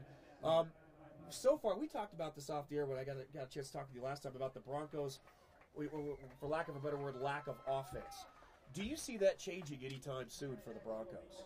Well, I think Manning is going to play better than he's played. What Colorado fans and Bronco fans need to get ready for, need to be prepared for, is we're never going to see the Peyton Manning of old for like a month on end. We might see him for a game, we might see him for a half. Yeah, but you're not going to see it. What you're going to be seeing more now is like a Jake Plummer kind of quarterback. One of the NFL's top dozen quarterbacks, not one of the NFL's top 2 or 3. So I think Manning will play better as the season goes on. I totally believe in this defense. I like this Bronco team better than anybody in the AFC, except the Patriots. The Patriots are that's a bad word in Bronco. Yeah, the Patriots are as deadly as ever. So, you know, this has been the case for so long now. Brady, Belichick, and the Patriots, you got to go through them. I don't see this Broncos team catching up with them. But, you know, we're going to get to see that. We're going to get to see that 2 days after Thanksgiving, 3 days after Thanksgiving. Patriots, Broncos at Mile High. I got to ask you this, Dave. We talked a little bit prior to the game off the air about this. You look at the Broncos, and one thing I've heard a lot of people talking about is Gary Kubiak comes in, brings his offense in. He likes to run the football. Well, Peyton Manning is a run-and-gun, shotgun-type guy. Likes to whip it, find his rhythm. That hasn't happened. He looks confused. Does it look to you like sometimes Manning on the sideline looks at the sideline like, what's going on? I'm not finding this kind of rhythm. I'm not finding what I need. I saw that earlier, right? I mean, I was at a game earlier this year, and you know, Manning was just flat out cranky. He was a whole grump after the game. He was like Jeffrey Orman. Yeah, a lot like that. I mean, I'm pretty old myself, too. He's only 31, folks. But I think Manning's getting more comfortable. And, you know, the mistakes recently, I don't think they have that much to do with the offense. He's just not seeing things as well as he used to. He's just not, doesn't have the quickest mind in football. He's not moving so quickly anymore. And we talked about this, I think, last time. You know, that aging process, it's tough, man. We all lose to it. I mean, you youngsters don't know what's ahead. I'm older than I look, by the way. Yeah, I get but, it. Yep. Yeah, so Manning, I mean, this is inevitable. Manning was going to lose to the aging process. But here's the Broncos. The Broncos are 6-0, and really the only question for an NFL team, for a really good NFL team, is this: can this team win in the playoffs? I don't care who you are. That's a relevant question. The Patriots have to think about that question. The Packers have to think about that question. I mean, remember, number 6 seeds routinely win the Super Bowl. So the question for the Broncos is, can they win a playoff game? And with this defense, yes, they can. Now, can this team go to the Super Bowl with this defense? Yeah, maybe so. I mean, can this Bronco team win at Foxborough? Ooh. Yeah, I mean that's the question to juggle. And I'm wondering what happened to C.J. Anderson. That's my bigger question than Peyton Manning. What happened to C.J. Anderson? What happened to the running game? Well, that was you must have read my mind. That brings me to the next point with the Bronco running game. An aging quarterback needs a good running game, right? Obviously, any aging quarterback wants that good running game. C.J. Anderson, the last 6-7 games of last season, tore it up, makes the Pro Bowl. You look at him this year, Hillman has pushed him. He has definitely pushed him. But we talked about earlier, Hillman is not an every down. You see him as an every down back. Because if he's not an every down back, they're going to have to share that role. Am I right? Hillman's not big enough to carry the ball 20, 25 times a game, week in, week out. Anderson had those 2 sensational games in a row. And then ever since then, he's been, at best, good. He hasn't been sensational again. I still wonder if he's fully healthy. He says he is, but I don't see that darting, elusive, tough guy that I saw so much last season. So, I mean, that's, that Manning has dominated the conversations. Bronco fans, I'd suggest you start talking about and start wondering about C.J. Anderson. That's the bigger question as the Broncos move forward. Dave, let me ask you this. The Packers, the Patriots, Cincinnati all come to Mile High Stadium. It'll always be Mile High to me. I don't care if I'm politically incorrect. Hooey, how good is Cincinnati? Is this a team that's really for real, or is this a team that's just having a good start and it's only a matter of time before they get caught up with? Well, and I'm gonna return the question to you in a second. But I'm a long time Andy Dalton agnostic / atheist. I don't believe in the guy. So, or I struggle to believe in him. My answer to any Andy Dalton quarterback team is going to be no. Now, one thing I want to add. I've only heard great things about Andy Dalton, the person. He's supposed to be a great guy. But I'm just shocked he's come this far because I saw him play in college, and I just thought he was a pretty nice college quarterback. Now, what do you think about the Bengals? Well, I don't really have an answer, but you talk about Andy Dalton. Here's what he's got to prove. He's got to prove that he can win in the postseason because he's been a total bomb, a total flop in that. And we both saw him play in college when he was at TCU. And used to come up to the Air Force Academy, I think it was, and used to pass their lights out. But he was tough against Air Force. But you know what? To me, I don't know. I can't get a read on him. But boy, when the postseason rolls around, if he goes El Foldo again, you have to wonder if they can win with this guy. Well, and that's a question and that's an issue that follows Peyton Manning. Peyton Manning has a losing record in the playoffs. Right. Most NFL quarterbacks have a losing record. I think before Mike Shanahan arrived, John Elway had a losing record. Yes, he did. Even with all those trips to the Super Bowl. So that's a tough one, but I don't see the Bengals up there with the elite. I don't put them up there with the Broncos and the Patriots, but the Bengals have already surprised me several times this season. Yeah. Well, I think right now, if we're looking at the season, here would be my top 3, and not necessarily in that order. I think it's Denver, New England, and Green Bay. Those are the 3 we got to watch as we head down to the second half. If Cincinnati can do something, shows you what a genius I am. I thought the Baltimore Ravens were going to do something this year, and Joe Flacco has been Joe Flunko. I mean, it has just been PU City. But, there's been some disappointments. Now, I'm wondering, in Kansas City, is Andy Reid in trouble? I think the rest of his coaching staff will be shown the door, but is Andy Reid in trouble right now? Yeah, and Andy Reid has done some magnificent work over the years. This isn't one of those years. And the other thing, I liked that team when I saw them the second week of the season. I thought they looked good. They did everything possible to lose that game to the Broncos. They should have beat the Broncos. Yes. I agree. There's another guy, though. There's another guy I'm an atheist about is Alex Smith. I don't believe in him. So. Oh, no, I'll second that. I mean, you know, I think Lenny Dawson could probably step back in and maybe take that team to greater heights than what they've got right now. I mean, it's been a disappointment. As far as the Broncos, Dave, one last question I have to ask you. The Broncos have a bye week, and it comes at a great time before Green Bay. So people have been talking about the lack of offense, the lack of the points, that type of stuff going on. Peyton's not comfortable. Is it possible that Kubiak talks to Peyton Manning during this break and says, are you comfortable with what I'm doing, or what do we need to do to get back on the horse? I don't see Kubiak like tearing down his offense. Right. Again, I'll get back to it. I think Manning is going to play better than he's played. I don't. Manning's not going to be sensational the way he was, But solid. nearly 3 seasons. He's going to get more solid. He's going to make better decisions. He's going to get more comfortable with the offense. But Kubiak's offense is not going to be radically altered. I don't see that. Again, another thing I want to emphasize: I don't sit down with Gary in his office. You know, so I think they're going to stick with this offense. I also will make this prediction. I think that this young offensive line is going to do better with run blocking.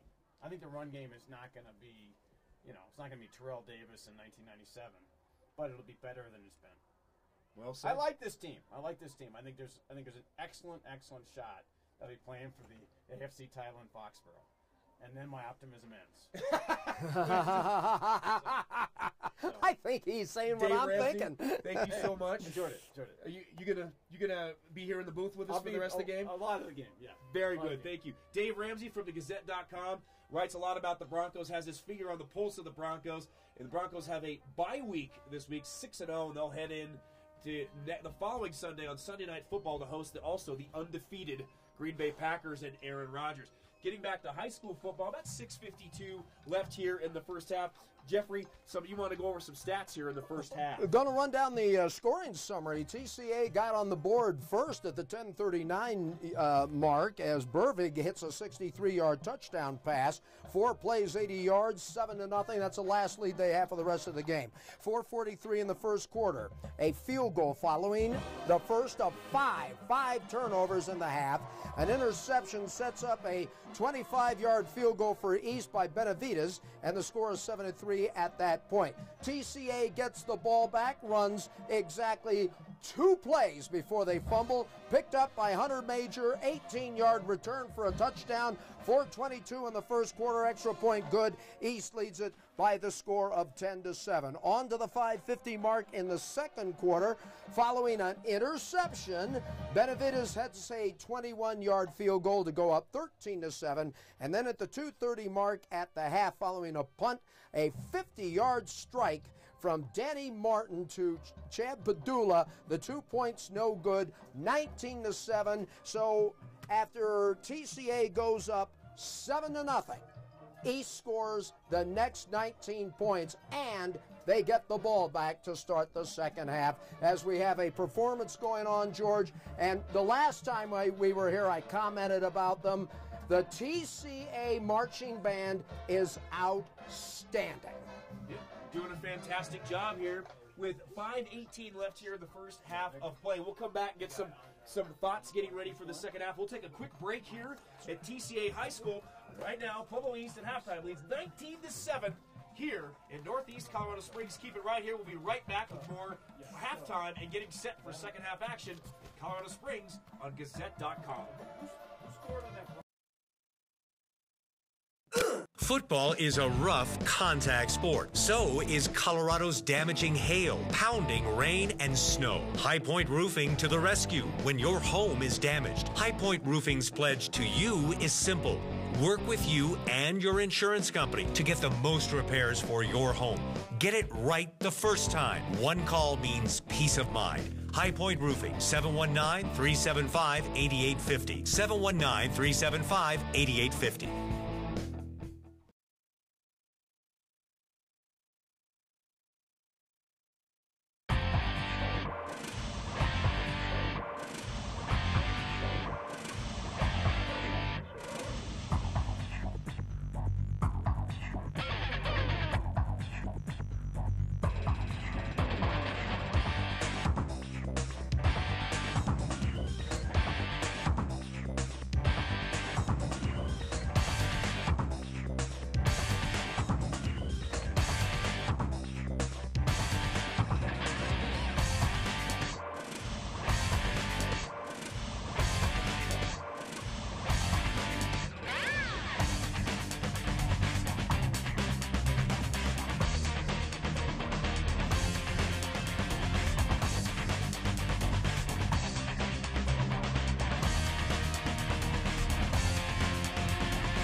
welcome back to TCA High School in Northeast Colorado Springs. George Holden along with Jeffrey Orman getting set for second half action with the Pueblo East Eagles and the TCA Titans.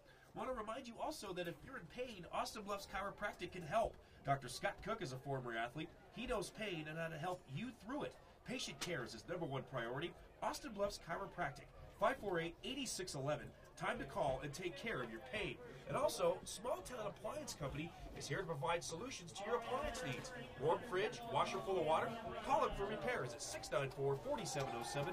Or do you need a quality reconditioned appliance to replace your old appliances? See our showroom at Austin Bluffs and Barnes, just behind Big O Tires. Small Town Appliance Company, 694-4707. Well, Jeffrey, we're getting set here. The East Eagles are out on the north end zone getting stretched with a 19-7 lead, 5 turnovers. It's hard for me to really, it's not often you see a guy who plays quarterback that gets 3 interceptions on defense in the first half. He's kind of a do-it-all guy for this team, isn't he? He really is. He's a quarterback, he's a cornerback, and he also punts. Yes. And he's a transfer in from Trinidad, took over the starting quarterback position when Kurt Rode went down with a knee injury. He fit right into the offense. He was an East Eagle in spirit.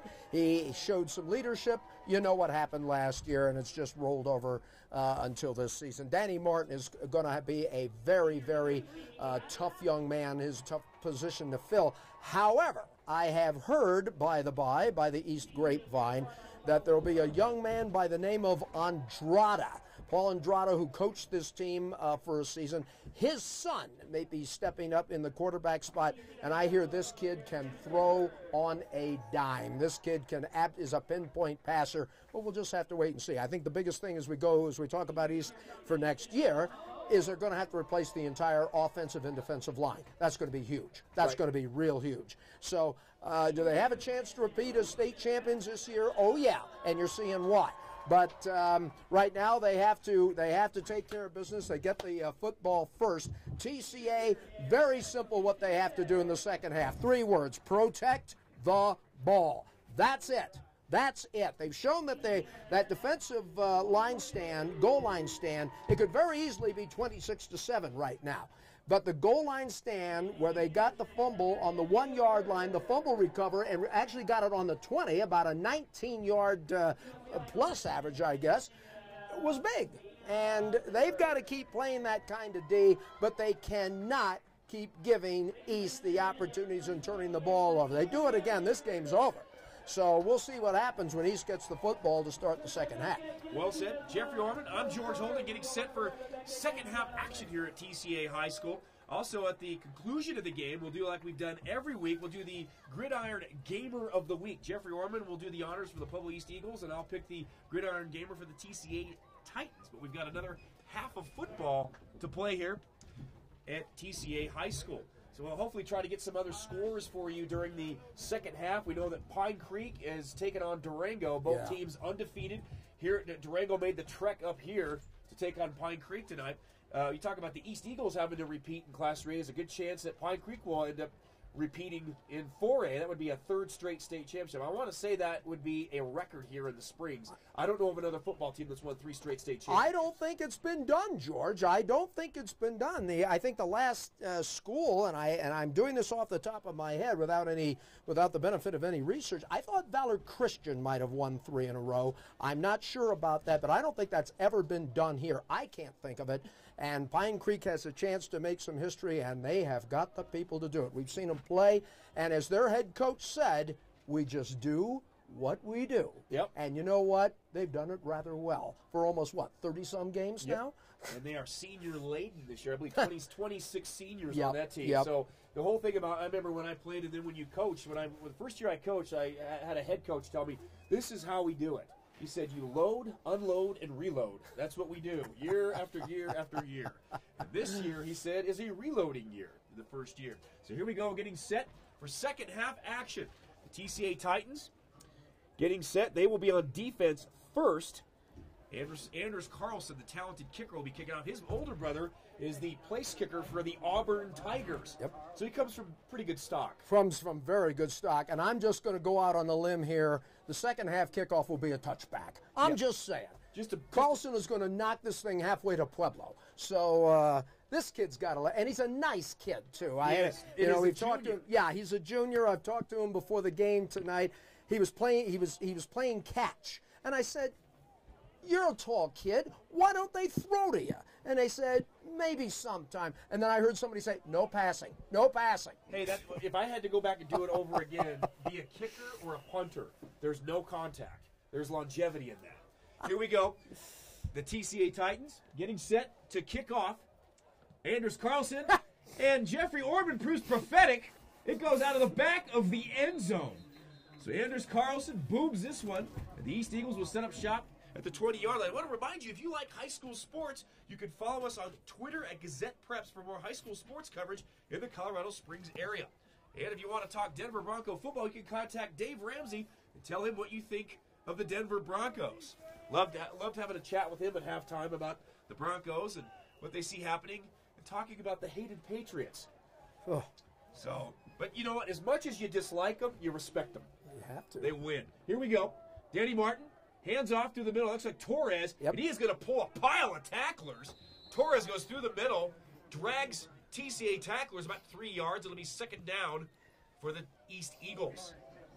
Well, TCA's in a bit of a hole right now. It is one that they can get out of, but again, they have got to play solid defense here in the second half, protect the football, score some points, and as we have seen, that has not been easy. Defensively, they've been good. Offensively, they've just handed it over.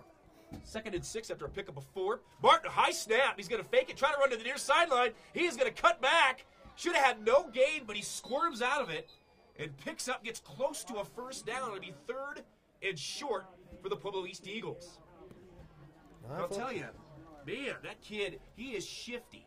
Well, Danny Martin's the type of kid that can turn a nothing play into a big play, and you saw it right there. He is a tremendous runner, and that is what East has been doing the last 2 years. A dose of Martin, a dose of Torres. It added up to a state championship. It's adding up to a 19-7 lead right now.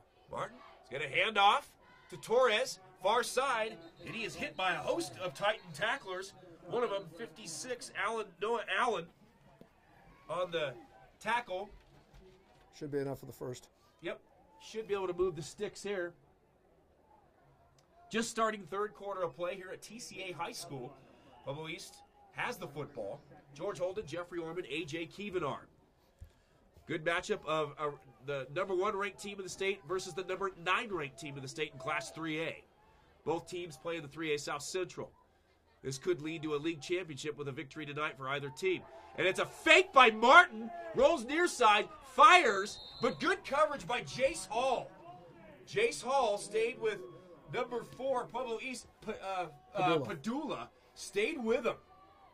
Make sure he didn't get out of reach. What a great fake by Danny Martin. He froze everybody and then rolled out to his right side and threw for Padula. The pass was incomplete, but excellent execution by Danny Martin. They just couldn't finish it.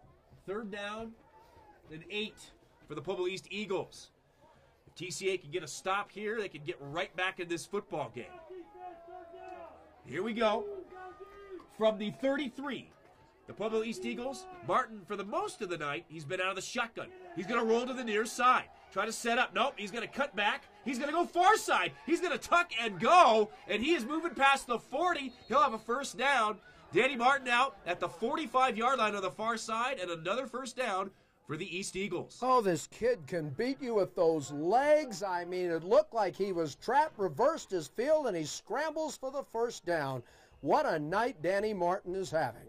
Yep. Don't know what his statistics are, unfortunately, but we can tell you he's intercepted passes. He's thrown a touchdown pass tonight, and he has just had a lot of he's had quite the night running the football. He's averaging over 8 yards a carry. So Martin gets the snap. He's going to run again. And guess what? He is right down at the sticks past the 50 to the 48 into TCA territory.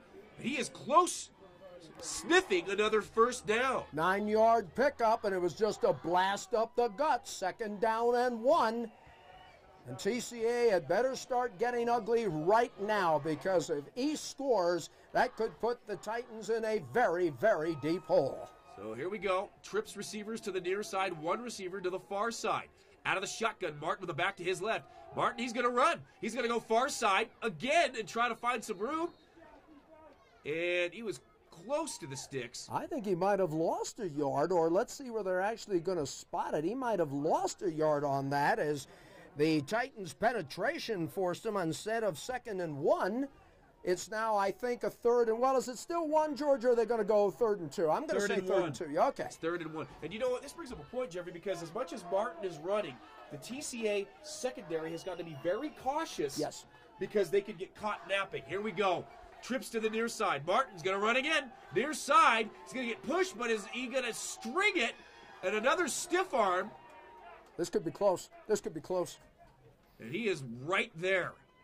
He didn't cut it up. We'll see. Martin with a couple of stiff arms. This is going to be close, George. I don't think this is a guaranteed first down. I think we're going to look at this one, and the official says we certainly are. Yep, they're gonna take a look. Well, if it's a 4th down, they'll go for it. They'll go for it. It should be 4th.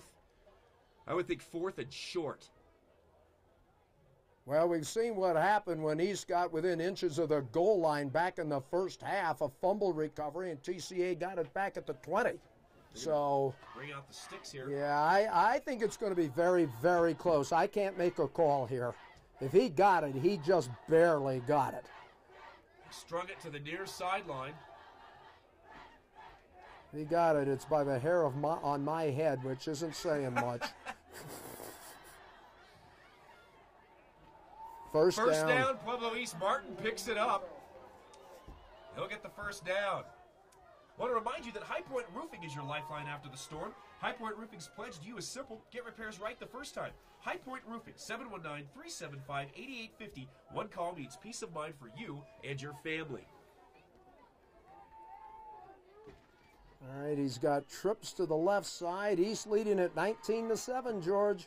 And Martin is going to run again to the left side. Try to squeak through and pick up a few, and a flag comes flying from the back judge at around the 25. So we'll see what that call is. Well, I wonder if it was after the tackle. Let's see what we have here. I didn't see anything on the blocking scheme that would indicate a foul on East. Let's see who reacts. If you see applause by the Titans, it's against East. Personal foul, face mask, TCA. Oh, boy. Penalties and turnovers will make or break you in a football game. Well, it certainly will. And I mean, how many times have we seen a team? How many times have we seen a game decided by penalties? A team just penalizes itself right out of the match. Yep. So big penalty by TCA, and East will move further. Right now, the score is manageable for TCA. If East gets another score, it's going to make it very difficult. The handoff, and he's going to get stuffed. And that was number 5, Bruno DeRose, got the handoff. It was met by a host of Titan tacklers. I'll tell you who put the absolute hit on him was number 51, Luke Bethany. He just creamed DeRose, and that'll be about a 2-yard loss, and that's exactly what the TCA defense needs to do. That was quite the hit by Luke Bethany. Very well played. 2nd and 12. 52 tackles for Luke Bethany in the league. He's 4th in the league in sacks. Daniel Martin goes through, and he's going to get hit and wrapped up. We can hear the crack of the pads from up here in the booth. Daniel Martin, very talented quarterback, very talented athlete, and he is running a lot. What happens when you run a lot, you get hit a lot. Well, and you can't say enough about his toughness, George. You've seen the hits he's been taking tonight. I mean, he has just been whacked and hacked out there, and he just bounces right up. Now a play coming in from the bench. They may have to call a timeout. Looks like a little bit of confusion. Let's see if they will try to get to the line of scrimmage or whether they'll, nope, they're going to try to run the play. Here we go. The East Eagles, 3rd and 10. Trips receivers loaded to the near side on the short side of the field. Martin's going to drop back. He's looking for time. Stops, loads up, fires to the back of the end zone, and the pass is going to be caught. It's a touchdown. Pueblo East, number 6, Jeremiah Ariano with the touchdowns. Martin backed up, rolled to the far side, and steps up, strings it out, fires, and finds his receiver in the back of the end zone. So another Pueblo East touchdown. Makes the score 25-7. They'll go for the PAT here. That'll be Sebastian Benavides. And suddenly it's becoming so quiet here at TCA, you can almost hear Pueblo. A Southern Colorado showdown. A flag thrown by the near side judge. He's calling false start on Pueblo East. They'll back him up. So they'll make it a little longer PAT attempt.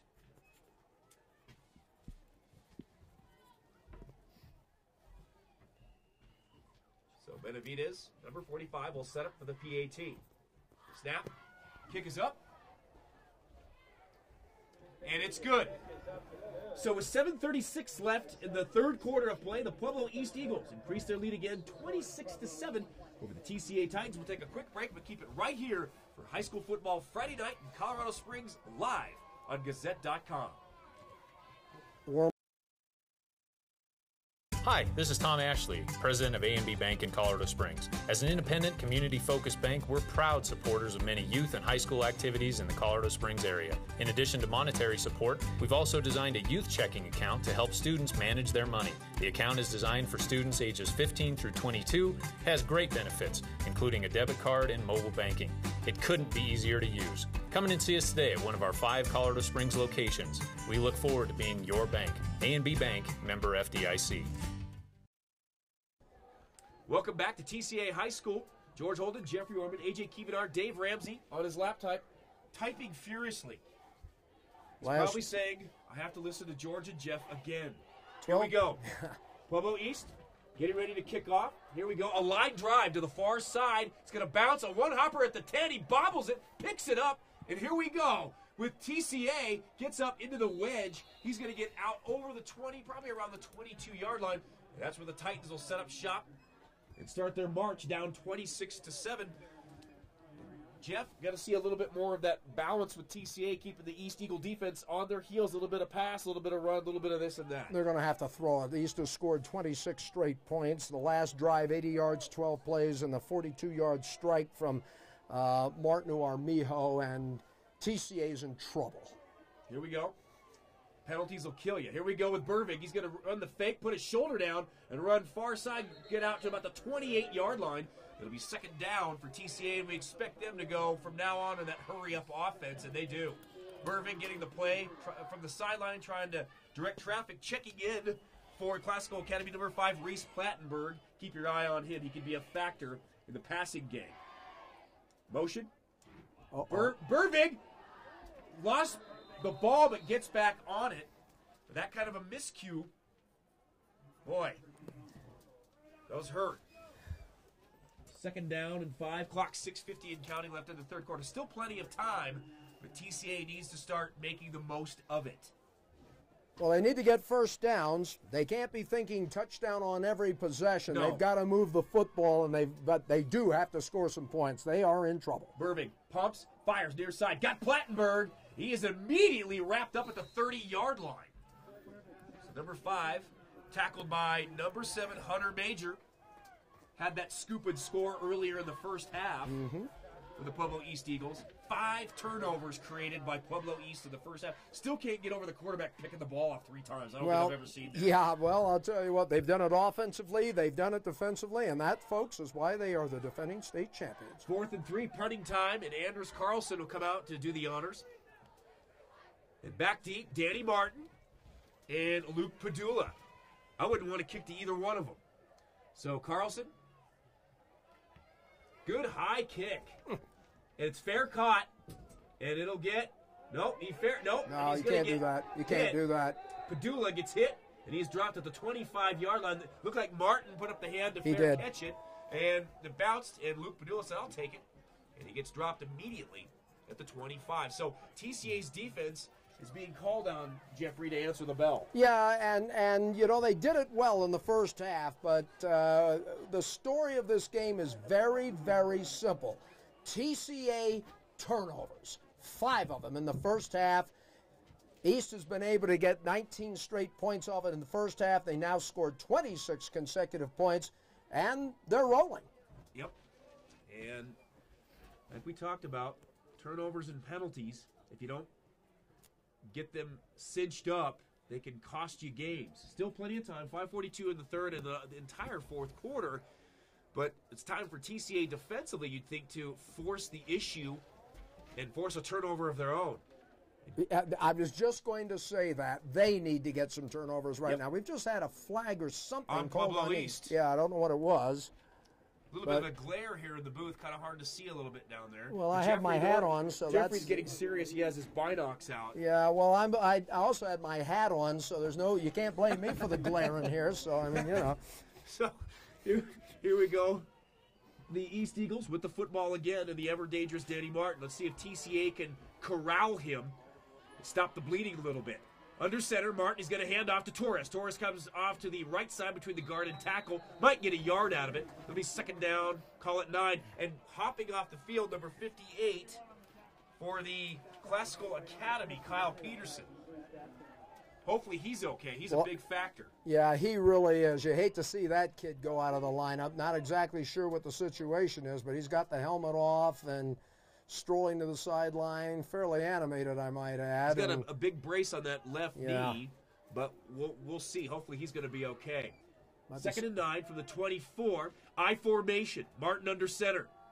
Fake, rolls to the far side, sets up, fires in the flat, got his target, met immediately hard at the 35-yard line. Passes complete. Number 25, Biggers, Dusty Biggers, makes the catch, but, man, he got clamped on immediately on the far sideline. But more importantly, George, it brings up a 3rd and short, and once again the Titans will be challenged as the ball sits just over the 35-yard line. We'll make it the 36. Looks like a 3rd and 2.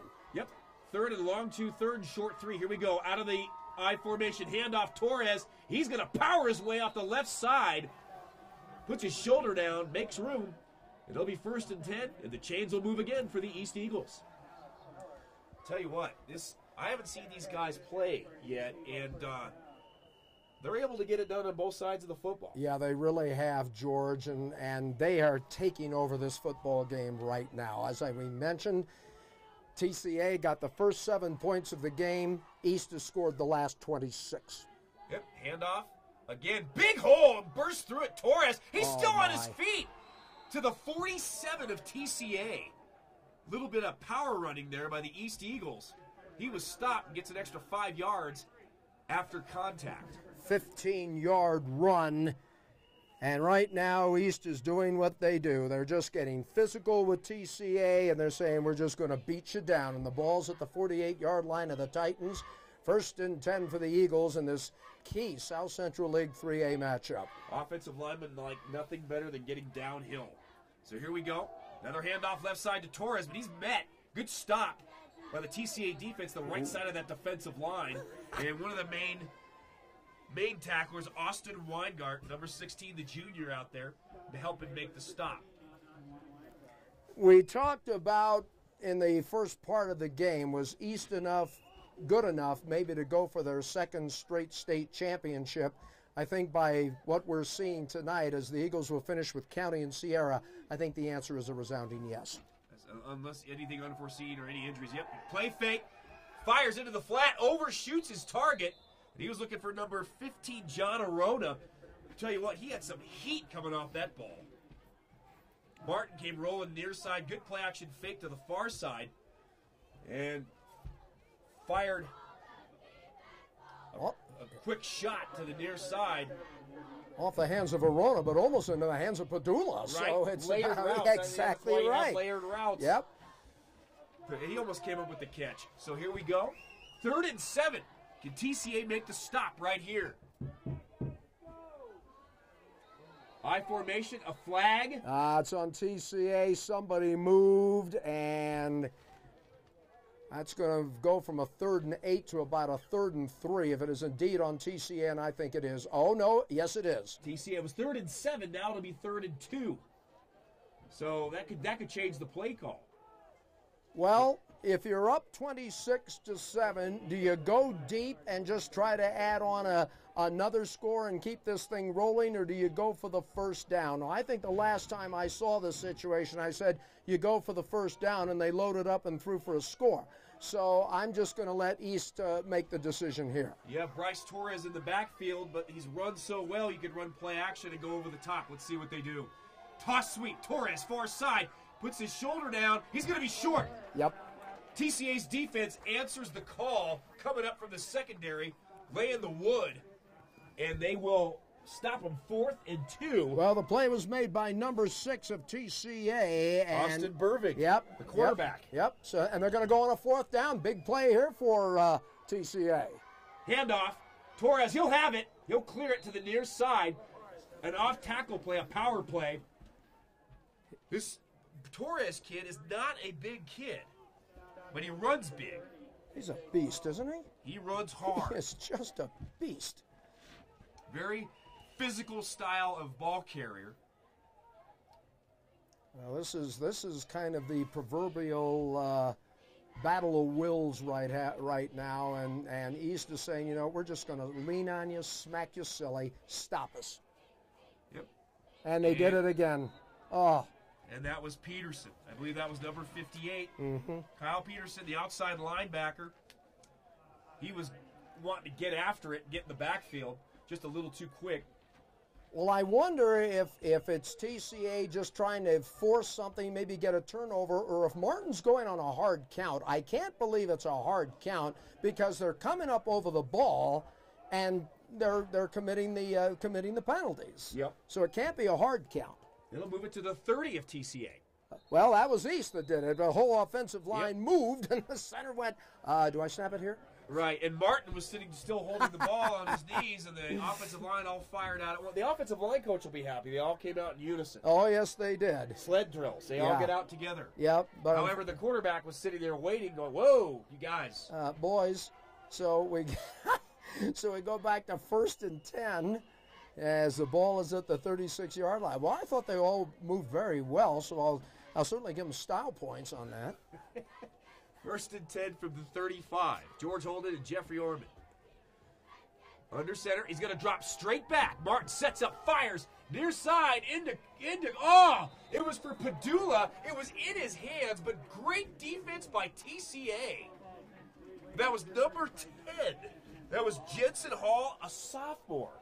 Was right there. That ball was right on target. He broke that pass up. That looked like he threw it into double coverage, too, and Padula almost beat it. So it's now a 2nd and 10 from about the 36-yard line. So apparently Danny says, well, I got to keep the old soup bone a little loose, so I'll throw a deep ball here. Yep. That shows faith in your wide receiver when you throw into double coverage. Yeah, Padula's had a great year, and he'll be back next year. Thing is, who's throwing to him? Yep. 2nd and 10. Trips receivers to the near side. One receiver split to the far side. He's going to fake the handoff near side, and Martin's going to run. He's got room. He's going to cut through to the 20, dance around to the 15, out of bounds at the 10-yard line. He can cover ground in a hurry. 26-yard run, and depending on the spot of the football, it'll be a 1st and goal or a 1st and 10 just outside. Where did he say he went out, 10? He's out at the, well, they haven't changed it yet. We'll take a look here, but it looks like he's right around the 11-yard line. All right, so it'll be a 1st and 10 from the 11-yard line for East. Yep. As I will start to watch this game on the monitor here because I'm slightly screened out. No, you don't have to do a thing, AJ. I'll just peer over your shoulder. Oh, a nice close-up. Very good, very good. Here we go. Martin, he's going to hand off to Torres, going to the left side, the far side. And the TCA defense will make the stop. Number 51 was there, Luke Bethany. He's 4th in the league in sacks with 3 coming in tonight.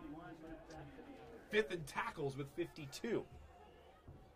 But I'll tell you, it'll be a moral victory here if TCA can hold them to a field goal. Yeah, I would agree with that, George. I would really agree with that because the East High Eagles have just dominated the second half. They took the opening second half kickoff, scored off of that, and this is their second drive of the second half, and they're threatening to score again. Yep, here we go. Closing in on 30 seconds in the third quarter. And Martin's going to fake to Torres and get away. Come around to the 20, looking for a receiver. Fires. He's got him at the 3-yard line. Wow. What a play by Martin. Rolls to the far side. Comes back to the near side. Fires to the near side. And hits his receiver inside, right around the 3-yard line. He is such a weapon, George. We've seen it tonight. He runs, he can scramble out of trouble, he can throw. I mean, Danny Martin is probably the finest quarterback I've seen play at East High School, and I think we've just finished out the third quarter. We have. We are 3 down and 1 to go here at TCA High School, Northeast Colorado Springs. At the end of 3, heading into the 4th, the Pueblo East Eagles lead the TCA Titans 26-7. We'll take a quick break. Keep it right here in Colorado Springs. You're watching and listening to high school football live on Gazette.com. Football is a rough contact sport. So is Colorado's damaging hail, pounding rain, and snow. High Point Roofing to the rescue when your home is damaged. High Point Roofing's pledge to you is simple. Work with you and your insurance company to get the most repairs for your home. Get it right the first time. One call means peace of mind. High Point Roofing, 719-375-8850. 719-375-8850. From the Chieftain says, welcome wow. back to TCA High School, Colorado Springs. George Holden, Jeffrey Orman, AJ Kievanar getting set for the start of the 4th quarter as the defending state champs lead the number 9 ranked TCA Titans 26-7.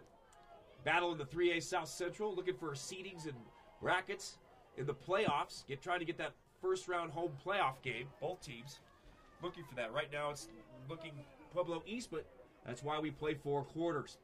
A little bit of drizzle here tonight. A little bit of a chill in the air. Not cold, just a little chilly. As we said, next week's game, we will be doing another 3A battle. The Discovery Canyon Thunder will travel to Don Breeze Stadium to take on the Lewis Palmer Rangers. We'll have all of that action for you. And then the final week, week 10, we'll have the Falcons traveling to take on the Vista Ridge Wolves at the Wolf's Den. That'll be fun. That will be fun. I liked it. It was fun over there.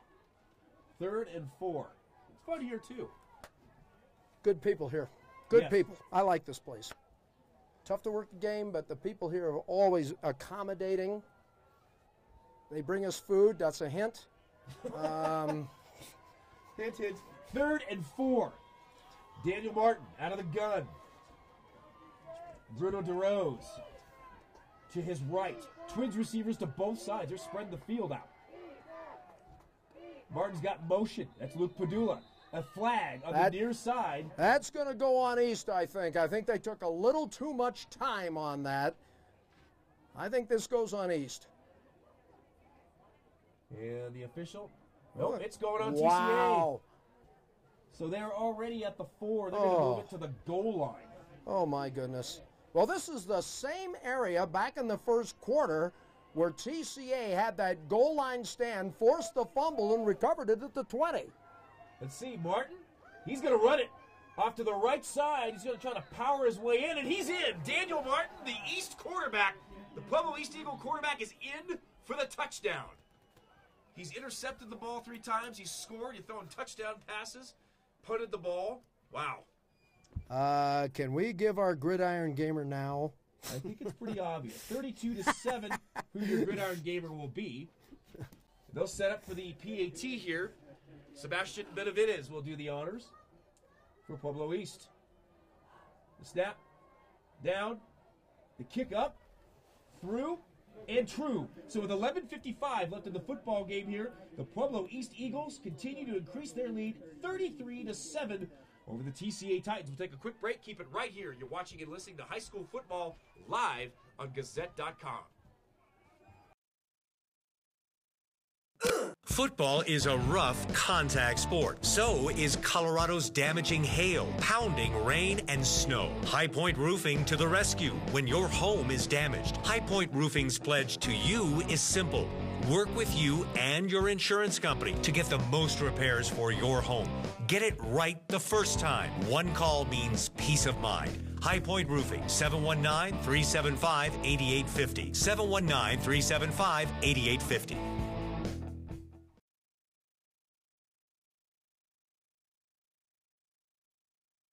Welcome back to TCA High School. George Holden, Jeffrey Orman. The Pueblo East Eagles pouring it on here in the second half. 78 yards, 13 plays. Martin with a 4-yard run. East has just taken command of this game. And the kickoff duties, Tori Koshak number 99. He'll kick off. Pretty good kick. It'll be fielded at around the 7. And here comes TCA trying to get up into the wedge. And I want to say that's number 42 for TCA, Braden Luft, sophomore. And the TCA Titans will start right around the 20-yard line. I want to remind you that High Point Roofing is your lifeline after the storm. High Point Roofing's pledge to you is simple: get repairs right the first time. High Point Roofing, 719-375-8850. One call means peace of mind for you and your family. Out of the shotgun, Burvig, motion. He's going to roll far side. Try to see, he's got time. He comes back to the near side. He's got some room. He's going to fire long for number, and he was looking for number 8. And Martin was there again. Hung this ball up for number 8. The intended target was Spencer Drury, the junior. Put a little too much air on that, Jeffrey. Yeah. It looked like Martin might get another one. Yeah, and the only thing that kept him from doing it, George, is he just ran out of real estate. He was just out of bounds, or he would have had his 4th pick of the night. Wow. You talk about a mobile guy all over the joint. 2nd and 10 from the 24. And he's going to end around to the near side. He's going to get swallowed up. Bruno DeRose just throws him down. Be 3rd down for TCA. So the East Eagles are kind of spreading their wings and baring their claws a little bit here in the 4th quarter. They certainly did, and I kind of thought this could happen. If you give East, if East gets on a roll, it is very hard to stop them. I mean, they have just dominated this game on the road against a good TCA team. Burvig out of the gun, motion, coming across. Burvig's going to roll far side, sets up, fires in the far side flat. And that pass was almost picked off, and it was Biggers, number 25, Dusty Biggers, almost had a pick 6. So, down 33-7. If you're Austin Burvig, you know you're in a hole. You got to climb out of it. But the old saying is, when you're in a hole, Dwight Eisenhower said it best: call for or tie a rope and hang, or tie a knot and hang on. I'd say that's very very much accurate. tie a knot and hang on. Yep. Helps on the way. Take it one play at a time if you're TCA. They're going to punt Anders Carlson back at his 10. High kick for Burvig. Fair caught by Martin, but it'll bounce at the 45-yard line. That's where the East Eagles will get back on offense. I want to thank our sponsors again. High Point Roofing is your lifeline after the storm. High Point Roofing's pledge to you is simple: get repairs right the first time. High Point Roofing, 719-375-8850. One call means peace of mind for you and your family. So, Jeffrey, right now, 33-7. If you're TCA on defense, do you start taking some chances? Oh, you have to. You have to do something. You have to try to reverse this onslaught of the Pueblo East Eagles right now. If I'm East, I'm just going to keep doing what I'm doing. A little bit of Martin, you know. And offset eye out of the gun, and here comes Martin. Get out front with a quick pitch to Torres. Torres following his blocks. He'll get a couple out of that. 2nd down. Call it about 8 for Pueblo East. A little bit of Torres as well. I don't think you do anything really spectacular for East. You've got this game under control right now. Just run your stuff. Start thinking about Pueblo County next week. And that's not a give either. They got to play out at the Hornets' Nest. East would finish up against Sierra. So the schedule looks favorable for East, yes. But Pueblo County could. I mean, they're a good football team, but boy, what they're facing right now. Martin, ball's on the turf. The bad handoff, a bad exchange. Well, still trying to figure out who's got it. I believe East will keep it, but they almost cough it up right there. You talk about Pueblo East with County and finishing up with Sierra. TCA here, they will be at Pueblo Central. That could be an interesting match. Dutch Clark Stadium. Dutch Clark, never an easy place to play. No, and they're going to be going up against a quarterback who's going to be a lot of fun to watch in Michael Ranson. He's pretty much the central offense. Michael Ranson, yep, he's leading the league in passing, 1,103 yards coming into tonight. So here we go. Out of the gun, Martin, straight drop, deep drop, fires, had his target, was setting up a screen. He was going to Torres over the middle, but it was a low ball. Torres had to go to his knees to get it. Result, it'll be a 4th down in a punting situation. Martin stays on the field because he'll punt. Play was set up beautifully. They could have had a 1st down off of that, but unfortunately a drop ball forces a fourth down. Danny Martin, who I don't think has come off the field at all tonight. Yeah, I was going to wonder, has he gotten water? Yeah. He's going to need an oil change after this thing. Yeah. Here we go. He's got the keys to the bus, I think. Morton, kick to Jace Hall, breaks a tackle, gets over to the 30, and he is hit at the 40-yard line. Good return by Jace Hall, number 30, for the TCA Titans. They'll give him pretty good field position. Also, with our sponsors, I want to remind you that Small Town Appliance Company is here to provide solutions to your appliance needs. Warm fridge, washer full of water, call for repairs at 694-4707, or do you need a quality reconditioned appliance to replace your old appliances? See our showroom in Austin Bluffs and Barnes just behind Big O Tires. Small Town Appliance Company, 694-4707. And out of the shotgun, the end around, the handoff coming for TCA. He might get a couple out of it. And that is number 35 on the carry, Patrick Hjorge, 5'9", 170-pound senior for the Titans. Number 6 making the tackle, and he just went down low and submarined him for the stop there. The ball is just over the 40, let's call it the 41-yard line. Second down for TCA. Under 9 minutes. High snap, Burvin gets it. He's going to run with it, far side, trying to get through, and he gets chipped. Dropped it right about the 45-yard line.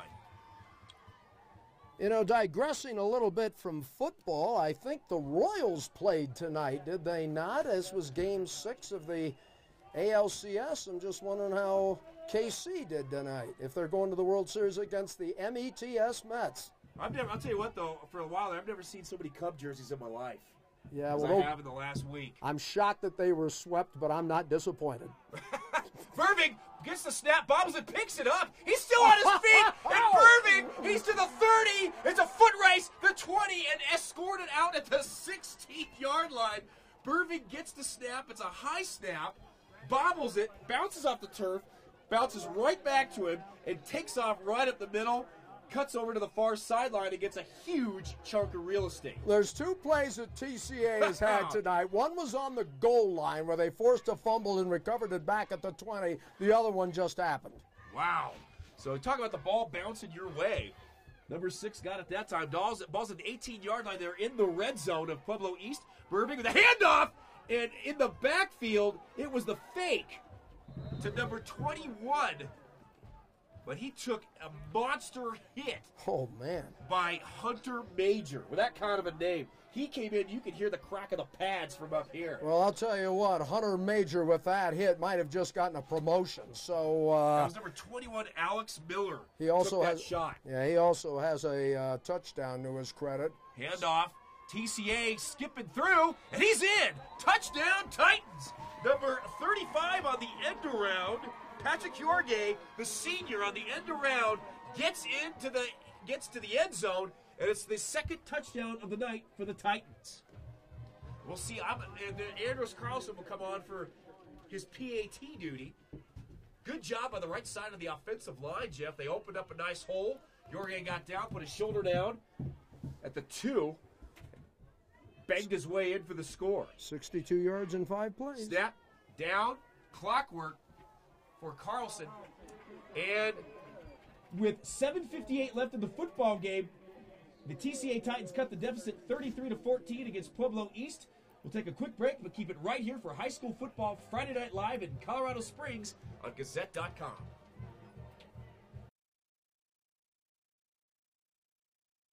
Small Town Appliance Company is here to provide solutions to your appliance needs. Warm fridge, washer full of water. Call 694-4707. Or, do you need a quality reconditioned appliance to replace your old appliances? Call 694-4707. How about a kitchen update? Come see our new Whirlpool appliance showroom at Austin Bluffs and Barnes, just behind Big O Tires. Or Whirlpool Appliance Center for your new appliance needs. Built in America, by Americans, to be sold to Americans.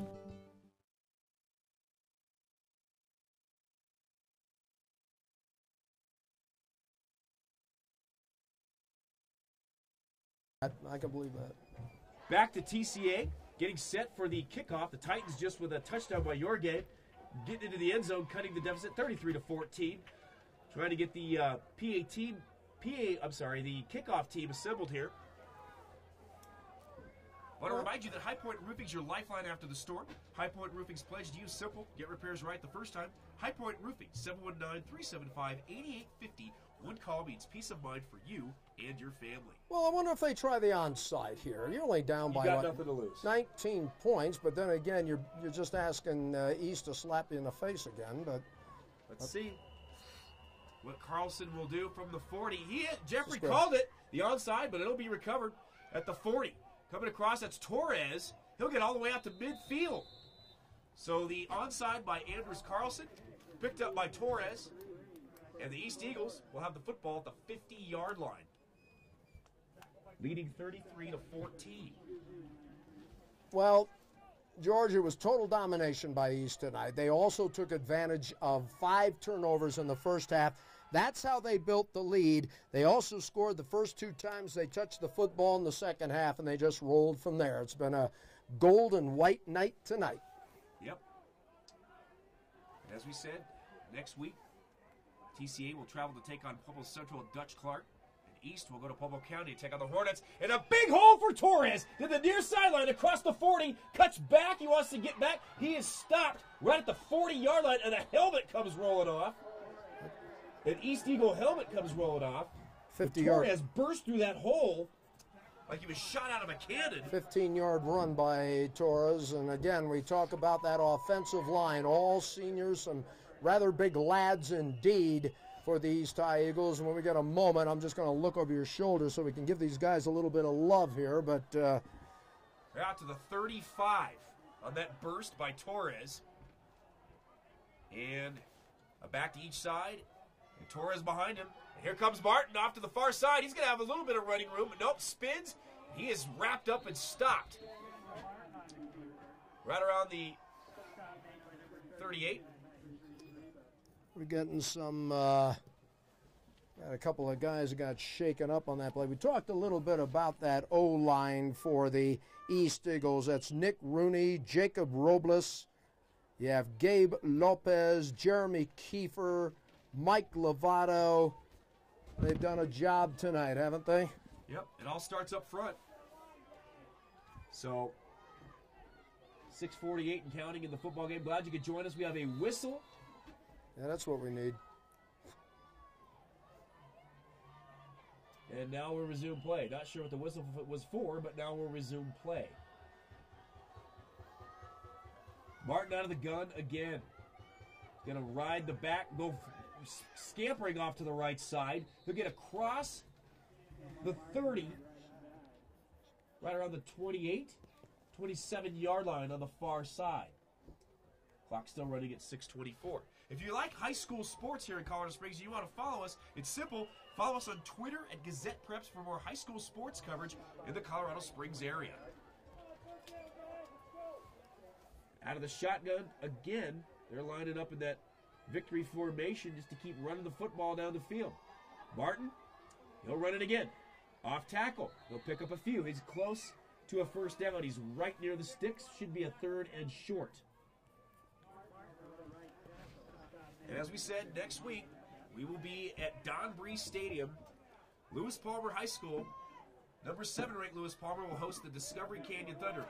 The Discovery Canyon Thunder are coming on strong now. They started out with a slow start, and they're starting to get some wins here and there. We'll see what happens these next couple of weeks. Well, I like Lewis Palmer. The last time we saw them play, I think, was against Palmer Ridge, and they will blitz you.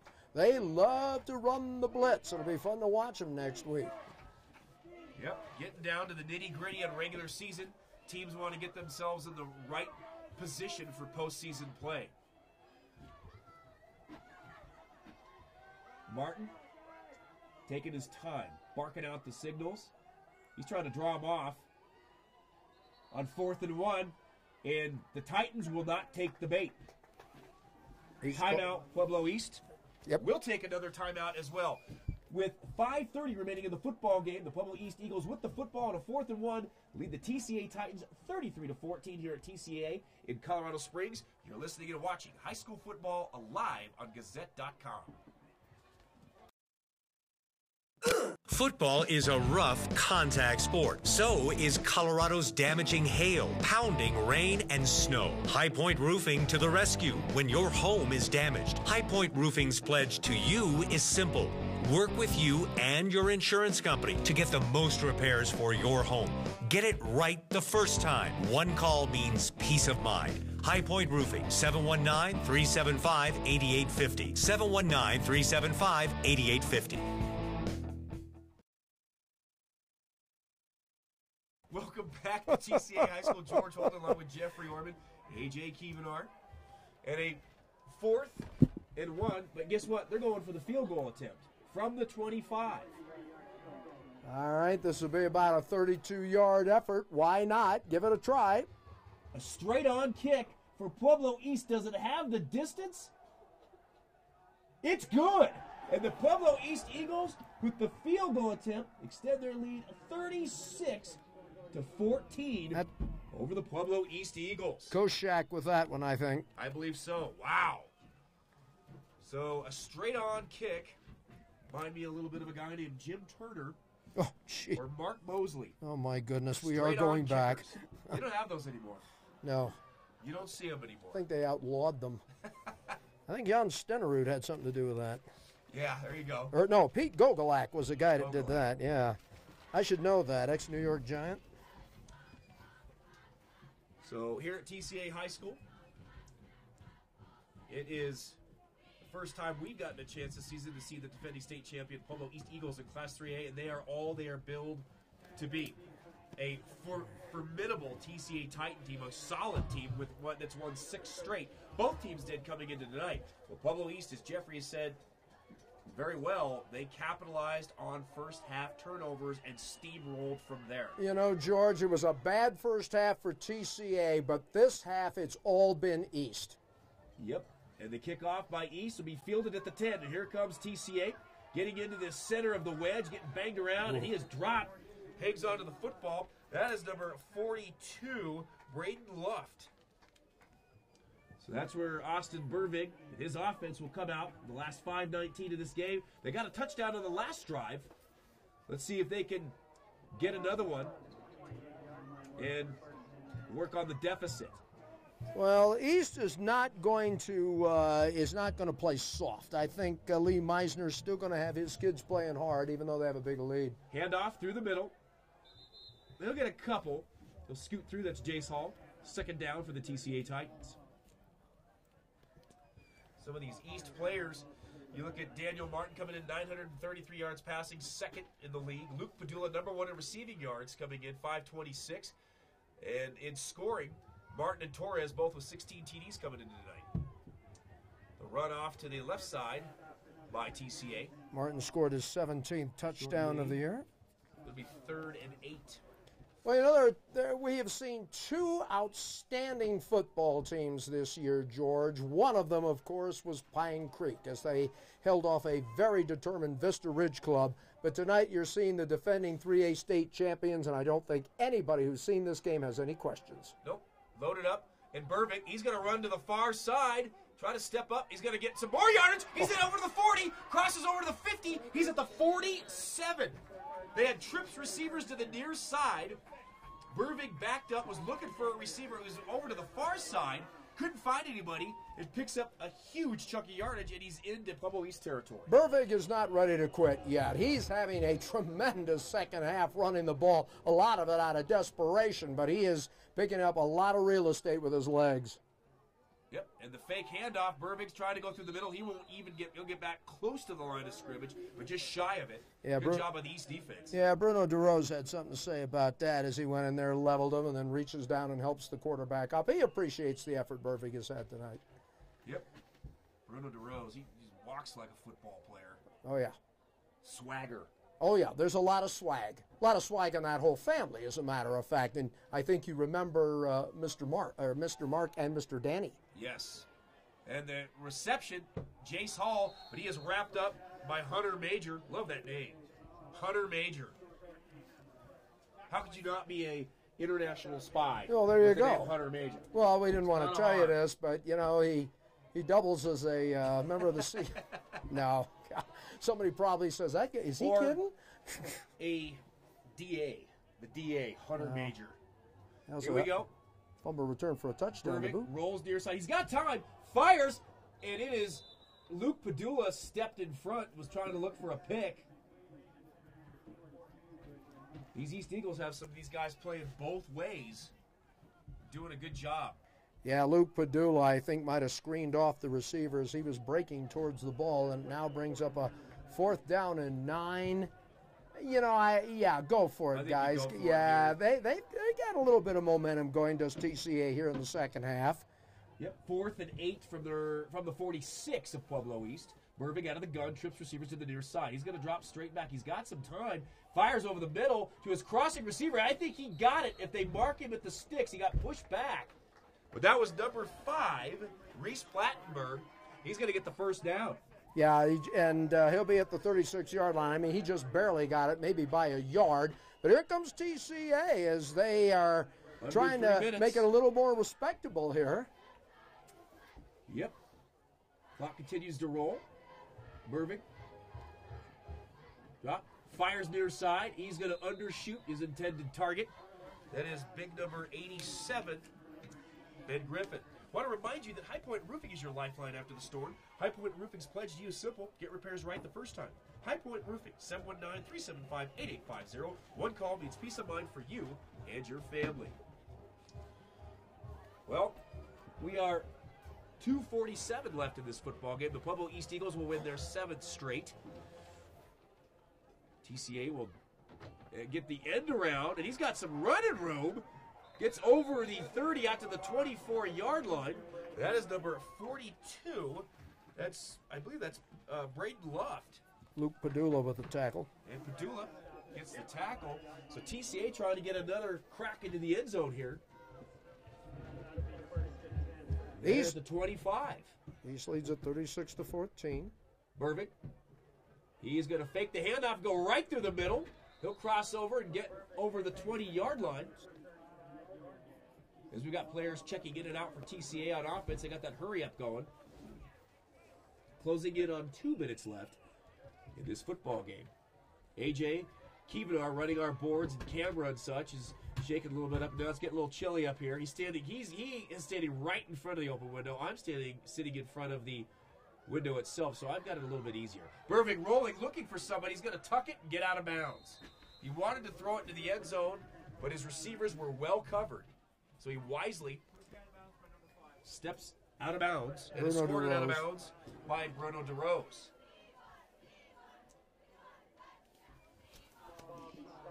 I want to remind you that with all our sponsors, High Point Roofing, A&B Bank, Austin Bluffs Chiropractic, and Small Town Appliances, support the businesses that support high school football here on Gazette.com. Just saw an article in the aforementioned Gazette that Don Mattingly and the Dodgers have separated. Isn't that it? Well, after 3 straight playoff losses, I would think. And fires into the flat, and that ball, Plattenberg fired it right into the waiting arms of an East defender and dropped. So Padula? Luke Padula again. Yep. He's come close. Burvig trying to make something happen. That's what happens in this situation as a quarterback. You want to force the issue. Yep. Padula, but I mean, the pass was almost intended for Padula. He had it so well covered. Burvig out of the gun. Trips receiver to the far side, motion coming across. And he is going to hand the ball to the end around man. Is going to get swallowed up. That is number 10, Jensen Hall, sophomore for TCA. And Hunter Major will make the tackle for the East Eagles. And TCA finishes up with? TCA will finish up with Pueblo Central at Dutch Clark next week. Mm-hmm. Is that a Friday night affair? I want to say that it is. It's a 7 o'clock, yes. I'd like to see Mike play a little bit. Mike Ransom. Here we go. The snap. Burvig, he's got time. Fires near side. Got his target. That's Jace Hall at the 8, backed up to the 10-yard line. Did he get out of bounds? No. Clock continues to run. 1:05 and counting. They're trying to get the play in. TCA is trying to get that play in. Up here in the stands, or I'm sorry, in the booth, when you're calling the game, you look at TCA. They look like Stanford. A little bit like Stanford with the colors. Burvig pumps, fires. He's got his target. He's knocked out of bounds at the 4-yard line. Clock will stop 44.3 seconds, and the pass is caught by Jensen Hall, the sophomore. So good time, good protection, good pitch and catch with Burvig to Jensen. Burvig has had a good second half. He really has played well in the second half. Even though it's garbage time, he's had a very strong second half. So Burvig under center, ball at the 5. He's going to hand off to Jensen. He is close. Tries to cut back on the counter to the left side. Clock will run.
Ball to the Number 1 ranked Pueblo East Eagles 36-21 in a 3A South Central League battle. George Holden along with Jeffrey Orman, AJ Kievanar, and this is officially post-game here.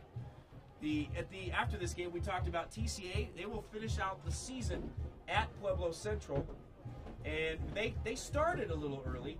But then you look at Pueblo East; they have 2 games left. They'll be at Pueblo County to take on the Hornets next Friday, and then they will be taking on Sierra the end of the season.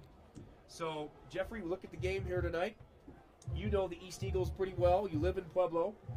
You've known Pueblo football a long time. You watched them play here tonight. First time I believe you've seen them play this season. Yes, sir. When you're looking at, they've got the 2 games left on their schedule. Do you believe that they will go into the playoffs being the number 1 seed? Yes.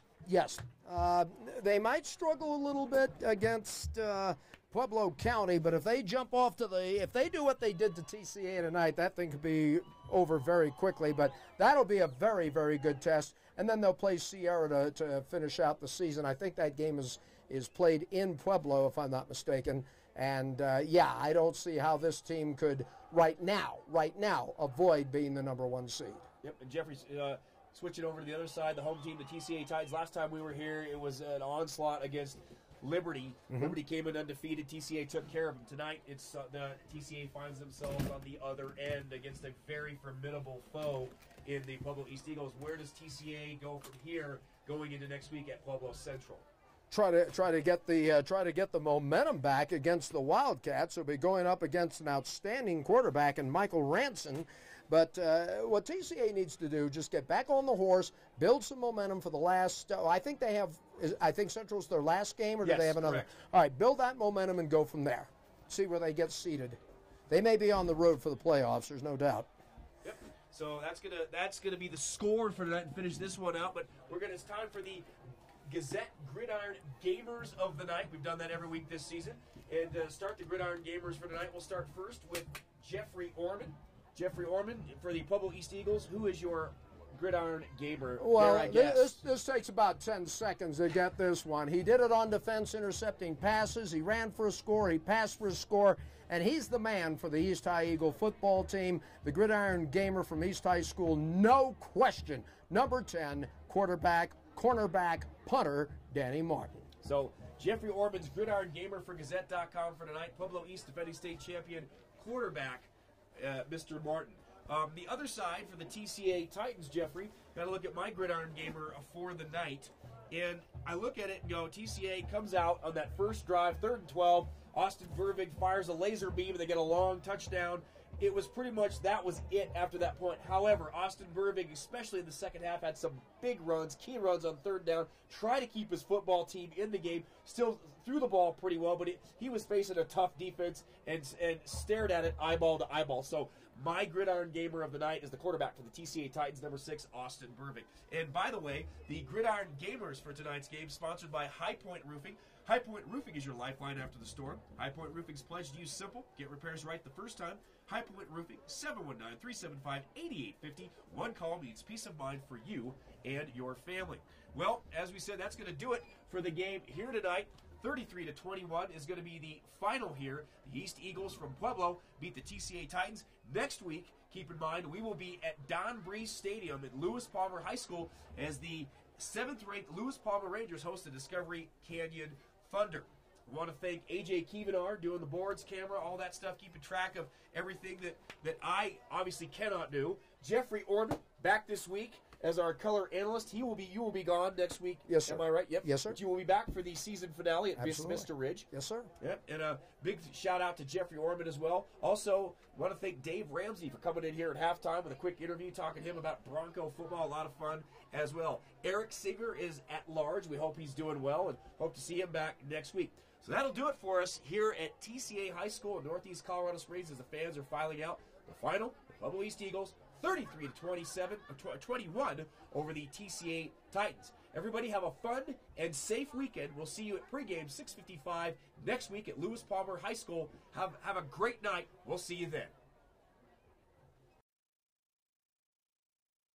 This has been the Gazette Prep Game of the Week, live on Gazette.com. We'll have all your Preps football scores and stories about the games in the Gazette and on Gazette.com. I'm Eric Singer. Have a great weekend.